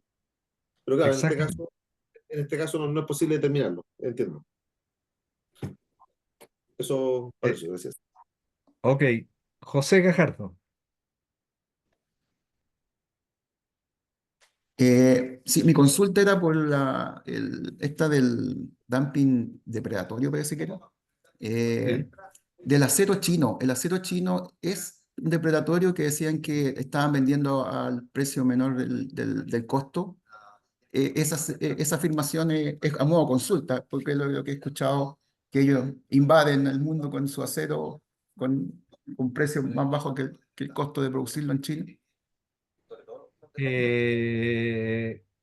Eso, o sea, esa es una pregunta re técnica. O sea, para contestarte, tendría que ir a ver cómo diablos producen acero los chinos, las compañías allá, digamos, en serio. O sea, para poder darme cuenta qué es lo que están haciendo los chinos. Ahora, yo intuitivamente, por lo que Disculpa, he visto Patricio, es en el que no, pasado, yo te entiendo, sí, está bien, es que cuando yo al momento leí como en la prensa, así que decía, oye, que los chinos invaden con su acero que se produce menor, entonces uno pensaría que a lo mejor el análisis es como que está hecho, pero a lo mejor no es así, por eso es mi pregunta. o sea, yo tiendo, viendo lo que han hecho los chinos en otros mercados de producción de bienes y maquinaria, que efectivamente con el costo de producción que tienen allá, pueden vender a precios más bajos que lo que está vendiendo la competencia. Y no es que estén vendiendo bajo costo, ¿ok? Los chinos también han estudiado economía, la saben muy bien y no pierden plata, ¿ok? Entonces, sí lo que han hecho, y esto lo digo porque he estado 2 veces en China, una en el año 88 y otra hace 5 años atrás. Yo no creía en el milagro chino, ¿ok? porque estuve en el 88 allá y vi lo que era Shanghái en el año 1988. Y esas proyecciones que hacemos los economistas, dije, esta ciudad, Shanghái, ni en 100 años llega al nivel que teníamos el 88 en Santiago. Esa fue mi predicción. Y volví a ir hace 5 años atrás y porque yo no podía creer que China hubiera crecido a la tasa que ha crecido y se hubiera modernizado tan rápido y fuera tan eficiente como lo que ha mostrado ser. Y fui a China para ver si era verdad y para entender cómo lo hicieron. Y tengo que decir que estuve en Shanghái y Shanghái, solo hay una ciudad que supera a Shanghái hoy en día, Nueva York. Y todo el resto de las otras ciudades quedan muy lejos de Shanghái y Nueva York. O sea, cómo se transformó Shanghái, una ciudad que yo vi en el 88, que era del siglo XIV, en una ciudad que es del siglo XXI, de las más modernas del siglo XXI. ¿Cómo lo hicieron? Y yo fui allá para tratar de entender eso y sigo más colgado que antes. No entiendo cómo diablos lo hicieron. ¿Ok? Y sí estudié historia china. O sea, para poder entender esta vez cuando fui, qué es lo que iba a ver y cómo diablos esto pudo haberse producido. Y cuando uno mira la historia china, se da cuenta que los chinos, siglo XV, siglo XVI, era la potencia hegemónica mundial junto con India. ¿Ok? O sea, estamos viendo de que China lo que quiere volver a ser es lo que fue y tiene la capacidad histórica como para hacerlo. ¿Ok? Entonces, si me pregunta, ¿pueden los chinos producir acero al precio este que estamos recibiendo? Yo diría, sin lugar a duda, pueden. ¿Ok? Y eso es lo que uno ve, lo que ha sucedido particularmente en el sector que están ustedes, toda la discusión respecto a FURE, fundición y refinería. ¿Ok? Lo que hacen los chinos en FURE es, o sea, cambiar una tecnología totalmente. Entonces, yo creo, yo si hubiera estado en la CAP, hubiera trabajado en la CAP, hubiera sido gerente de la CAP hace 15 años atrás habría ido a China a ver cómo están produciendo acero los chinos. Y hace 15 años atrás habría reconvertido la CAP con la tecnología china y no 15 años después sorprenderme por lo que está pasando hoy día. ¿Ok? Eso intuitivamente, sin haber visitado la CAP, sin haber visitado las empresas productoras de acero china. ¿Ok? Respecto a la pregunta que me hace. Pero les quiero decir lo siguiente, respecto al dumping. Los economistas no estiman que el hecho que exista el dumping sea algo negativo, sino que al revés. O sea, yo les hago una pregunta. Supongamos que ustedes compran un auto. Supongamos que compran un auto por 10 millones de pesos. ¿Ok? Y compran el auto por 10 millones de pesos y abren la guantera del auto y se encuentran con un cheque que dice vale por 1 millón de pesos. O sea, ustedes compraron un auto en que valía los 10 millones de pesos y además el productor les regaló un cheque por 1 millón de pesos. ¿Qué hacen con el cheque? ¿Lo cobran? ¿Lo venden o qué?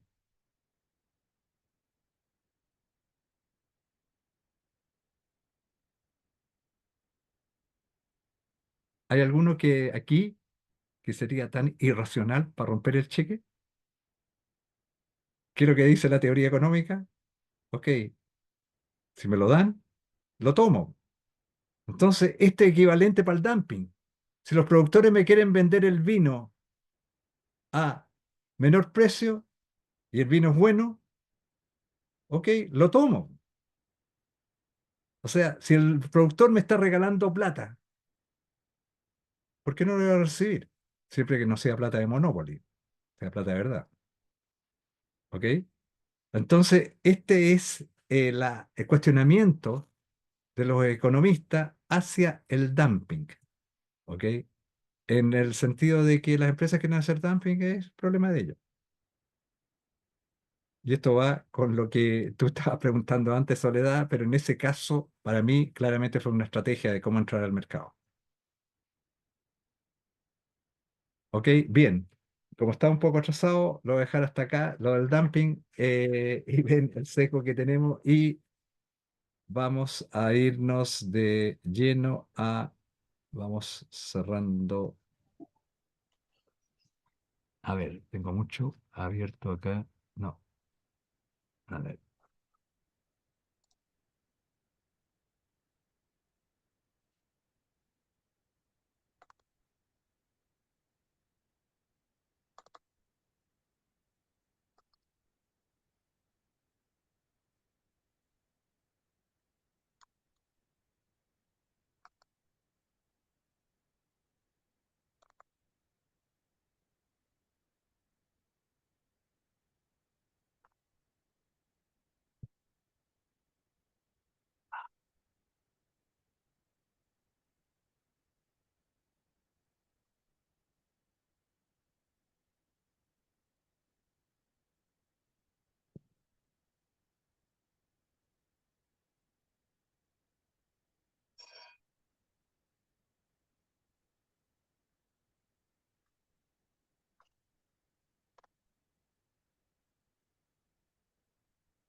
Disculpen, que aquí algo está pasando.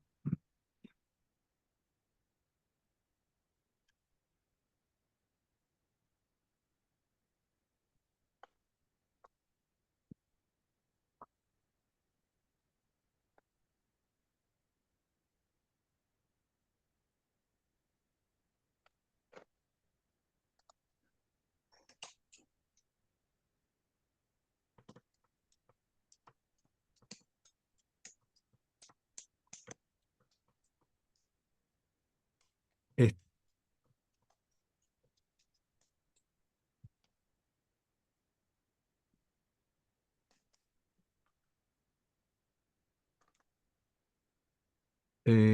a ver, ¿qué me está pasando?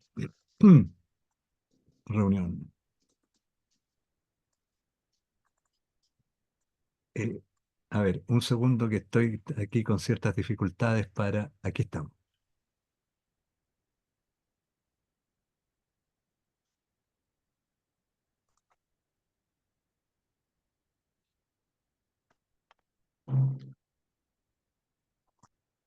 Ok, ¿estamos? Bien. Lo que vamos a ver ahora son acuerdos comerciales y organizaciones multilaterales. Nos estamos saliendo ahora del país Chile y estamos, o estamos primero en Chile y queremos abrir la economía. Tenemos una economía protegida, le pusimos tarifa y todas las cuestiones estas que hablamos recién. Estamos con una economía protegida y el tema es cómo se abre esta economía. Entonces, una economía protegida, y aquí hay diversos aspectos de esta economía. ¿Cuáles son los beneficios de la apertura comercial? O sea, teníamos una economía protegida y ahora la abrimos. Y los beneficios de esto es que hay una reasignación de recursos según ventajas comparativas. Ya sabemos lo que son las ventajas comparativas. Aumenta el bienestar de los consumidores. ¿Por dónde aumenta? Por la vía de reducción de precios y por acceso a bienes de mayor variedad y de mayor calidad. ¿Ok? Eso es lo que nos damos cuenta hoy día cuando vamos al mall, cuando vamos a los supermercados, que tenemos gran cantidad de bienes de distintas partes del mundo, mucha variedad y muy diversa calidad. Lo otro que abre cuando bajamos los aranceles, disciplina a los productores locales vía incremento de la competencia. ¿Ok? O sea, hay más competidores, entonces tengo que ser más competitivo. Y, ok, noten la gran ventaja que tiene esto es que el país baja los aranceles independientemente de lo que hagan los socios comerciales.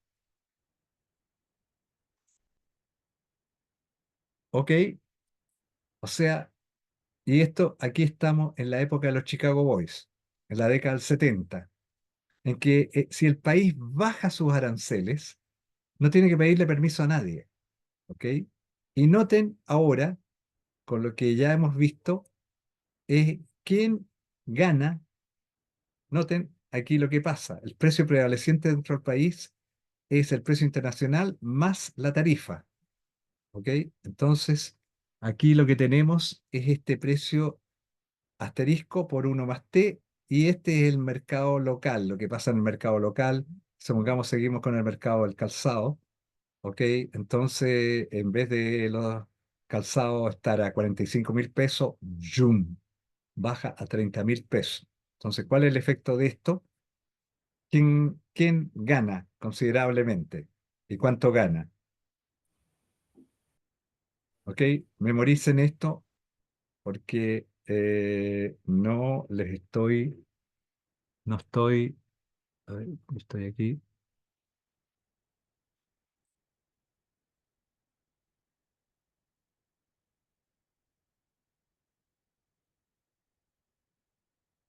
¿Ok?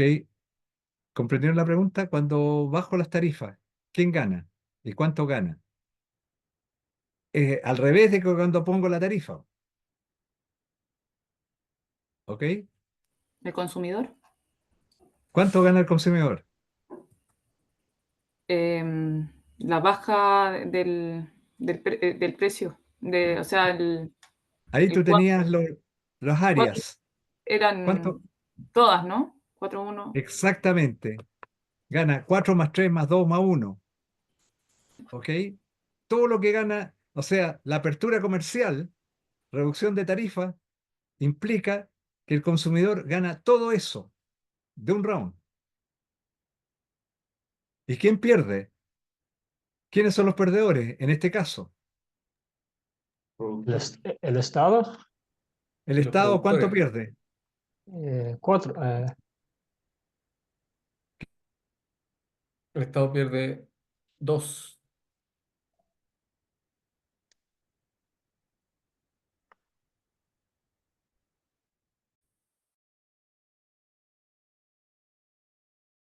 ¿Qué pierde? Oye, Camán, Oliver, dijiste 2. ¿Qué es lo que es el 2? ¿Qué pierde el Estado si bajan los aranceles? ¿Qué es lo que eran los aranceles? Era un impuesto a las importaciones. Entonces, si eliminamos el impuesto a las importaciones, ¿qué pierde el Estado? Lo que antes cobraba por cada producto importado, el impuesto que cobraba. ¿Ok? Ujú. Eso pierde el Estado. ¿Quién más pierde? ¿Los productores? ¿Productores? Los productores son los grandes perdedores. Ujú. Por el 4. Pierden 4. toda esa área 4 que ganaban antes cuando se 4. ponía la tarifa, ahora la pierden de vuelta. Entonces, cuando se liberaliza el sector externo, en este caso la liberalización comercial, cuando se reducen las tarifas, ganancia clara de los consumidores, pérdida de todos los productores que no tienen ventajas comparativas. ¿Ok? Entonces, estamos en una situación complicada para los productores. Noten, productores que van a salir del mercado. ¿Qué implica que el productor sale del mercado? Que quiebra. Cuando quiebra un productor, ¿quién pierde? Trabajadores, Los trabajadores pierden la pega y el productor, el empresario, pierde el capital. Si quiebra la empresa, pierden los dos. ¿Ok?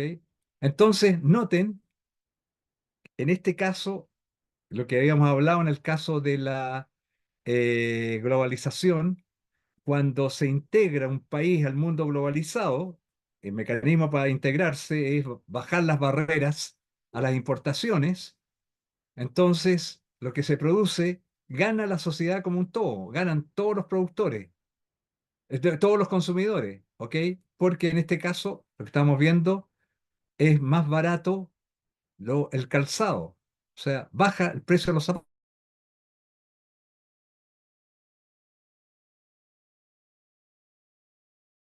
¿Se cayó el profe?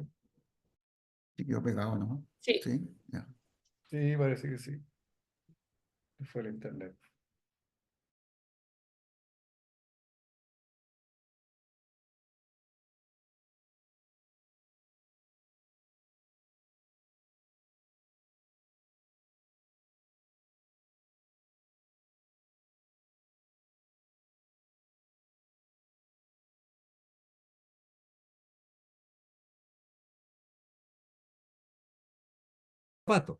Pero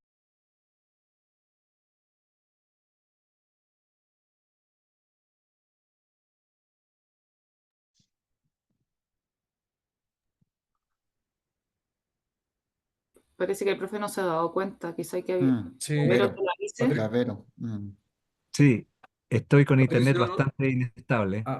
Ahí sí, llegó. una parte que no te escuchamos. Sí, No se escuchamos. cortó y nos Minuto. perdimos una parte seguramente que estaba explicando. ¿Qué estaba explicando? El último minuto, Patricio. Ya se me olvidó de qué estaba hablando. No, lo que estaba hablando era sobre, sigamos con cuando se abre la economía, con los Chicago Boys ahí prácticamente en la década del 70 y después también 80 y también principios de los 90 se van bajando los aranceles, quiebran las empresas del sector industrial, el sector que estaba protegido, ¿ok? Para generar la industria, para que hubiera industria en Chile. Entonces, este sector que quiebra, lo que estábamos viendo a nivel individual de cada empresa, de cada sector, hay una ganancia de bienestar a nivel del país, pero hay una pérdida de las empresas que no pueden competir a los nuevos precios internacionales, ¿ok? En que se le ha quitado la protección que es la barrera, la tarifa a las importaciones. Entonces, estas empresas que quebran, eh, lo que muestra esto, lo que les decía, o sea, el país como un todo gana cuando se integra a la globalización, pero los que quiebran no ganan. Los que quiebran pierden y pierden fuerte. O sea, el empresario pierde todo su capital y los trabajadores pierden una pega que pueden haber tenido por 20, 30 años y es la pega, lo único que sabían hacer. ¿Ok? Entonces ahí están los perdedores, pero el país como un todo está ganando. Y no hay compensación a los perdedores. No hay políticas de compensación a los perdedores. ¿Ok? Entonces, eso es lo que hablábamos en la globalización, que integrarse al mundo globalizado, país gana, pero dentro las ganancias no están distribuidas uniformemente. Hay unos que ganan y hay otros que pierden, y los que pierden, pierden fuerte. ¿Ok? Por eso les puse el juego del bingo. ¿Ok? 49 ganan, uno pierde. Cada uno que gana, gana $1.000, pero el que pierde, pierde $20.000. ¿Ok? Entonces, varios de ustedes que no hicieron el cálculo de la esperanza esperada, del valor esperado de jugar el juego, si les convenía jugar o no, varios de ustedes no quisieron jugar el juego ante la incertidumbre que podían perder firme. Vladimir Astudillo. Patricio, disculpa la cantidad de preguntas. No, oye, cero problema, pregunten todo lo que quieran. Respecto de lo que tú estás conversando de esta baja de tasa y y, y el desmedro que se genera en algunas industrias a propósito de sus ventajas competitivas o comparativas, eh, las políticas de zonas francas, ¿cómo se entienden? Porque, por ejemplo, en Tarapacá, la zona franca nace como una iniciativa que buscaba industrializar la región. Bueno, no sucedió, pero o poco. Entonces, eso, quería en realidad tener tu visión respecto de lo que es zona franca, como eventualmente política para industrializar y Mm. cómo se inserta o no dentro de este mundo globalizado. Sí, ahí hay, yo diría, algunas lógicas algo distintas. O sea, nota dónde está ubicada la zona franca, ¿ok? Está generalmente ubicada en zonas extremas que tienden a estar aisladas, ¿ok? Como están tan distantes del centro, entonces se sienten aisladas. Pero tienen otra característica, particularmente el norte, ¿ok? Que es una zona que limita con nuestros vecinos, ¿ok? Entonces tiene una lógica, llamémoslo, política. O sea, poblar la región para mostrar de que pertenece al país. Entonces, esa es, yo te diría, ¿qué es lo que prima? ¿La lógica política o la lógica económica de darle alguna actividad a la región? Da lo mismo, o sea, en realidad influyen las dos. Para eso está la zona franca. Ahora, para vender el argumento de la zona franca, eh, tú dices que va a ser una manera de introducir la industrialización. Pero si es zona franca y podéis importar todo sin arancel, ¿para qué hay a producir? Y eso es lo que pasa. Entonces, tenéis que transparentar cuál era el objetivo. Yo no creo de que el objetivo iba a transformarse por seguir siendo zona franca, de generar industria. Se le vendió como eso. Vamos a importar primero los autos, después vamos a empezar a producir partes y piezas. Si no fue lo mismo que se hizo en Casablanca. ¿Y qué pasó? ¿Ok? ¿Cuál fue la lógica ahí? ¿Por qué no produjimos autos? Ya quiero llegar a eso lamentablemente no tengo pizarra acá, pero ok, pero vamos a llegar a eso. ¿Cómo se integra Chile al mundo globalizado? O sea, prácticamente. ¿Ok? Pero, ¿Estamos? Bien, sigamos entonces en lo que estábamos. ¿En qué estamos? 6.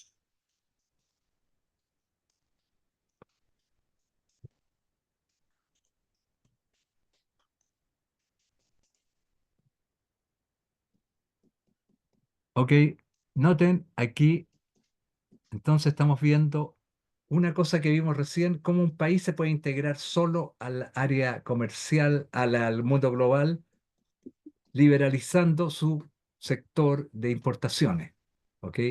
La liberalización comercial.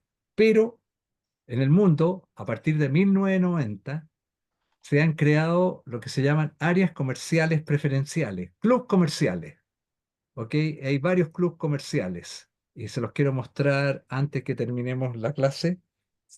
Está primero lo que se llama un acuerdo preferencial comercial. Esto es un club comercial. Véanlo todo como club comercial, en que tiene dos tipos de miembros. Países que son socios del club y resto del mundo. RM, resto del mundo. Entonces, miren la característica que tiene estos clubes comerciales, área preferencial comercial, en que para los que son miembros del club, entre los miembros del club se bajan las tarifas entre ellos. ¿Ok? Y cada país mantiene las tarifas iguales para el resto del mundo. ¿Ok? Entonces vamos a ver algunos ejemplos de esto.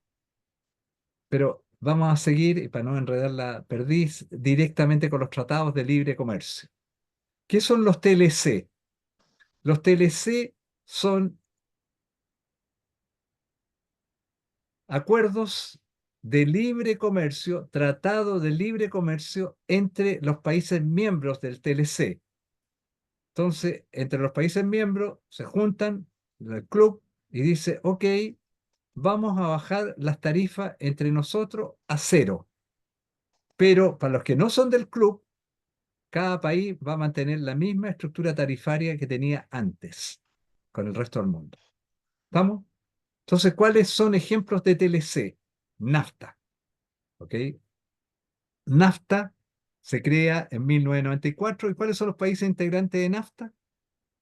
Estados Unidos con sus vecinos, México y Canadá. ¿Ok? Entonces, NAFTA, ¿cuál es el club NAFTA? El club NAFTA es el club de los 3 países del norte y entre ellos se ponen de acuerdo entre ellos, mire, vamos a ir bajando los aranceles entre nosotros a 0 en este timing que vamos a escoger y el resto del mundo, cada uno tiene su estructura arancelaria, que cada uno decide lo que hace. En esa época, en la década del 90, con uno de los primeros países que Chile firmó un TLC, Tratado de Libre Comercio, fue con México. Entonces, noten el contraste. El NAFTA, ¿cuál fue la lógica de aplicar el TLC? La geografía. ¿Entre quiénes se hace este club comercial? Países que son limítrofes. Y noten lo que hizo Chile. Dentro de los países latinoamericanos, ¿cuál buscó? El que queda más lejos. ¿Y por qué? ¿Que acaso no se dieron cuenta nuestros expertos de firmar TLC de que la cuestión era firmar con los cercanos primero y después con el resto? Que la geografía importa, e importa mucho para los TLC. No, firmamos el TLC con México porque había poco comercio con México, porque los empresarios locales acá se dan cuenta de que la competencia que vamos a tener con los productores mexicanos era baja, o sea, no iban a llegar muchos productos mexicanos, quedábamos tan distantes, no había comercio con México, y eso era una indicación de que, bueno, ese TLC no iba a afectar, no iba a tornar más competitivo, ni iba a tener más competencia la mayoría de los productores locales chilenos, y lo mismo los mexicanos. ¿Ok? El mismo el TLC, papel ahí, y se sacan la foto los presidentes de los 2 gobiernos, los cancilleres y todos los que quieren aparecer en la foto. Bien. Pero sigamos aquí hablando de unión aduanera. ¿Qué es lo que es una unión aduanera? Es lo mismo que un TLC, pero con un agregado importante: arancel externo común con el resto del mundo. Y este es el ejemplo: Mercosur. ¿Quiénes son y esto en la década del 90? Y Chile fue invitado al Mercosur, ¿ok? Y Chile no entró al Mercosur. Y fue un debate local aquí: ¿por qué no entramos al Mercosur? ¿Ok? Y el Mercosur, ¿quiénes lo constituyeron?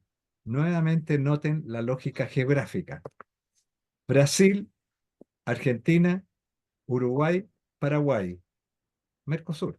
Por eso se llama Mercosur, Mercado Económico del Sur de América. ¿Ok? De Suramérica. Mercosur. Los 4 países constituyen el bloque. Chile fue invitado, dijo no. ¿Y por qué no entró Chile? Chile no entró por esta condición: al arancel externo común. ¿Cuál fue el arancel externo común que se pedía en Mercosur? ¿Ok? Fue un arancel. Chile, ¿qué es lo que tenía en ese momento? Arancel parejo. ¿Ok? Un arancel parejo cuando es la oferta 6%. Todo lo que entra a Chile paga un 6%. En el 1996, 1997. ¿Ok? Pero en Mercosur hay un país, que es Brasil, que impone que todos los países establezcan aranceles externos comunes con el resto del mundo. ¿Y cuál es el mercado más importante en Mercosur? Obviamente Brasil, ¿no es cierto? Entonces, ¿por qué Brasil? Y Brasil manda, ¿ok? ¿Cuáles son las condiciones con las cuales se crea el Mercosur? si bien lo crean políticamente entre Argentina y Brasil y lógicamente los países más chicos, Paraguay y Uruguay, se incorporan, es Brasil quien pone las reglas. Y la regla es, no, aquí no vamos a formar algo como NAFTA. NAFTA no tiene la regla del arancel externo común de los tres países, pero Brasil lo exige para los 4 países que incorporan el Mercosur. ¿Por qué lo hace? ¿Por qué creen ustedes que lo hace?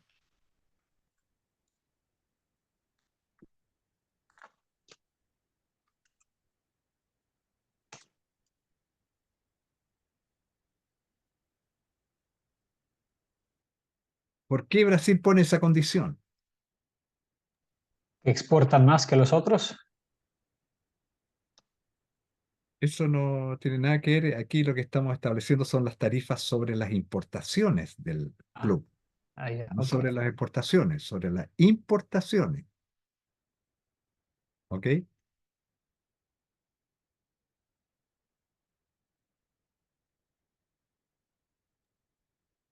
Bueno, me imagino que es para que eh, las tasas diferenciadas no sean un factor de decisión para que aumenten importaciones en otros países. Po. Para no No, crear distorsiones, ¿no? Vladimir, te imaginas bien, ¿ok? Porque ¿qué es lo que puede suceder? Supongamos que Brasil ponga en sus tarifas, en el resto del mundo, tarifa de 30% al resto del mundo. Supongamos que Paraguay pone tarifa al resto del mundo de 5%. Un exportador del resto del mundo, europeo, norteamericano, africano, asiático, quiere exportar al gran mercado brasilero. ¿Cómo lo va a hacer? Exporta vía Paraguay, sí, pagando un 5% y entrando al mercado brasilero desde Paraguay pagando 0%, claro. en vez de pagar el 30% que implicaría entrar al mercado brasilero. Entonces, para evitar ese tipo de triangulación, ¿se dan cuenta? Eso es lo que exige Brasil porque se da cuenta que es el mercado más grande y no quiere de que los otros aprovechen de ser un corredor para entrar con tarifas rebajadas al mercado brasilero. ¿Estamos? Entonces, sigamos. Noten que cada vez estamos agregando una barra más. ¿Y de qué viene después de la unión aduanera? Viene el mercado común. ¿Qué es lo que es el mercado común? Lo mismo que la unión aduanera, ¿ok? TLC más arancel externo común, más libre movimiento de factores productivos. Y el ejemplo de esto es la Comunidad Económica Europea, que se crea en 1957-58, ¿ok? En que, noten, es una unión aduanera más libre movilidad de capital y trabajo. O sea, este mercado común es el TLC más la unión aduanera, que implica libre movimiento de bienes y servicios, más mercado común, que implica libre movimiento de bienes y servicios, más libre movilidad de factores productivos. Entonces, trabajadores, supongamos trabajador italiano, trabajador español, se puede ir a trabajar a Alemania, se puede ir a trabajar a Francia y viceversa. ¿Ok? Entonces, hay libre movilidad de trabajadores y de capitales.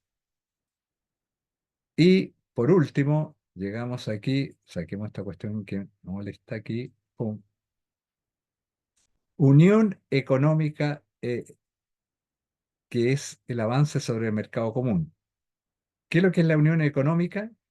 ¿Y cuál es el caso? El ejemplo es la Unión Europea. ¿Ok? ¿Qué es lo que hace sobre lo anterior? Es mercado común, libre movilidad de bienes y servicios, más libre movilidad de factores, más armonización y unificación macro, de las políticas macro.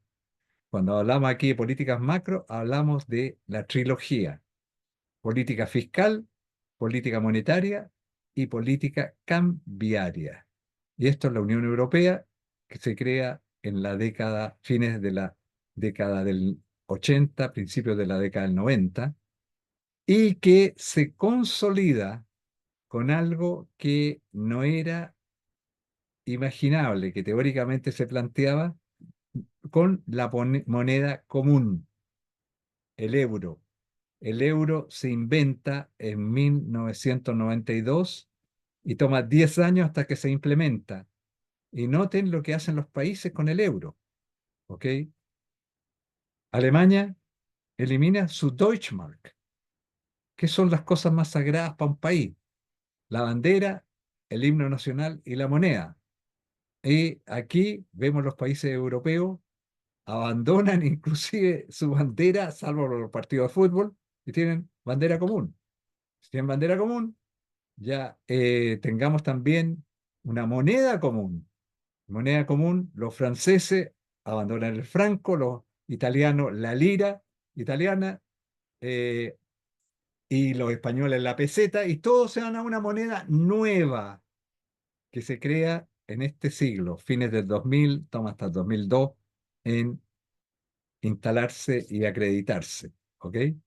O sea, este es un club comercial totalmente distinto a los anteriores, porque es mercado común y políticas macro armonizadas. ¿Ok? Entonces, noten qué belleza esta diapositiva, ¿ok?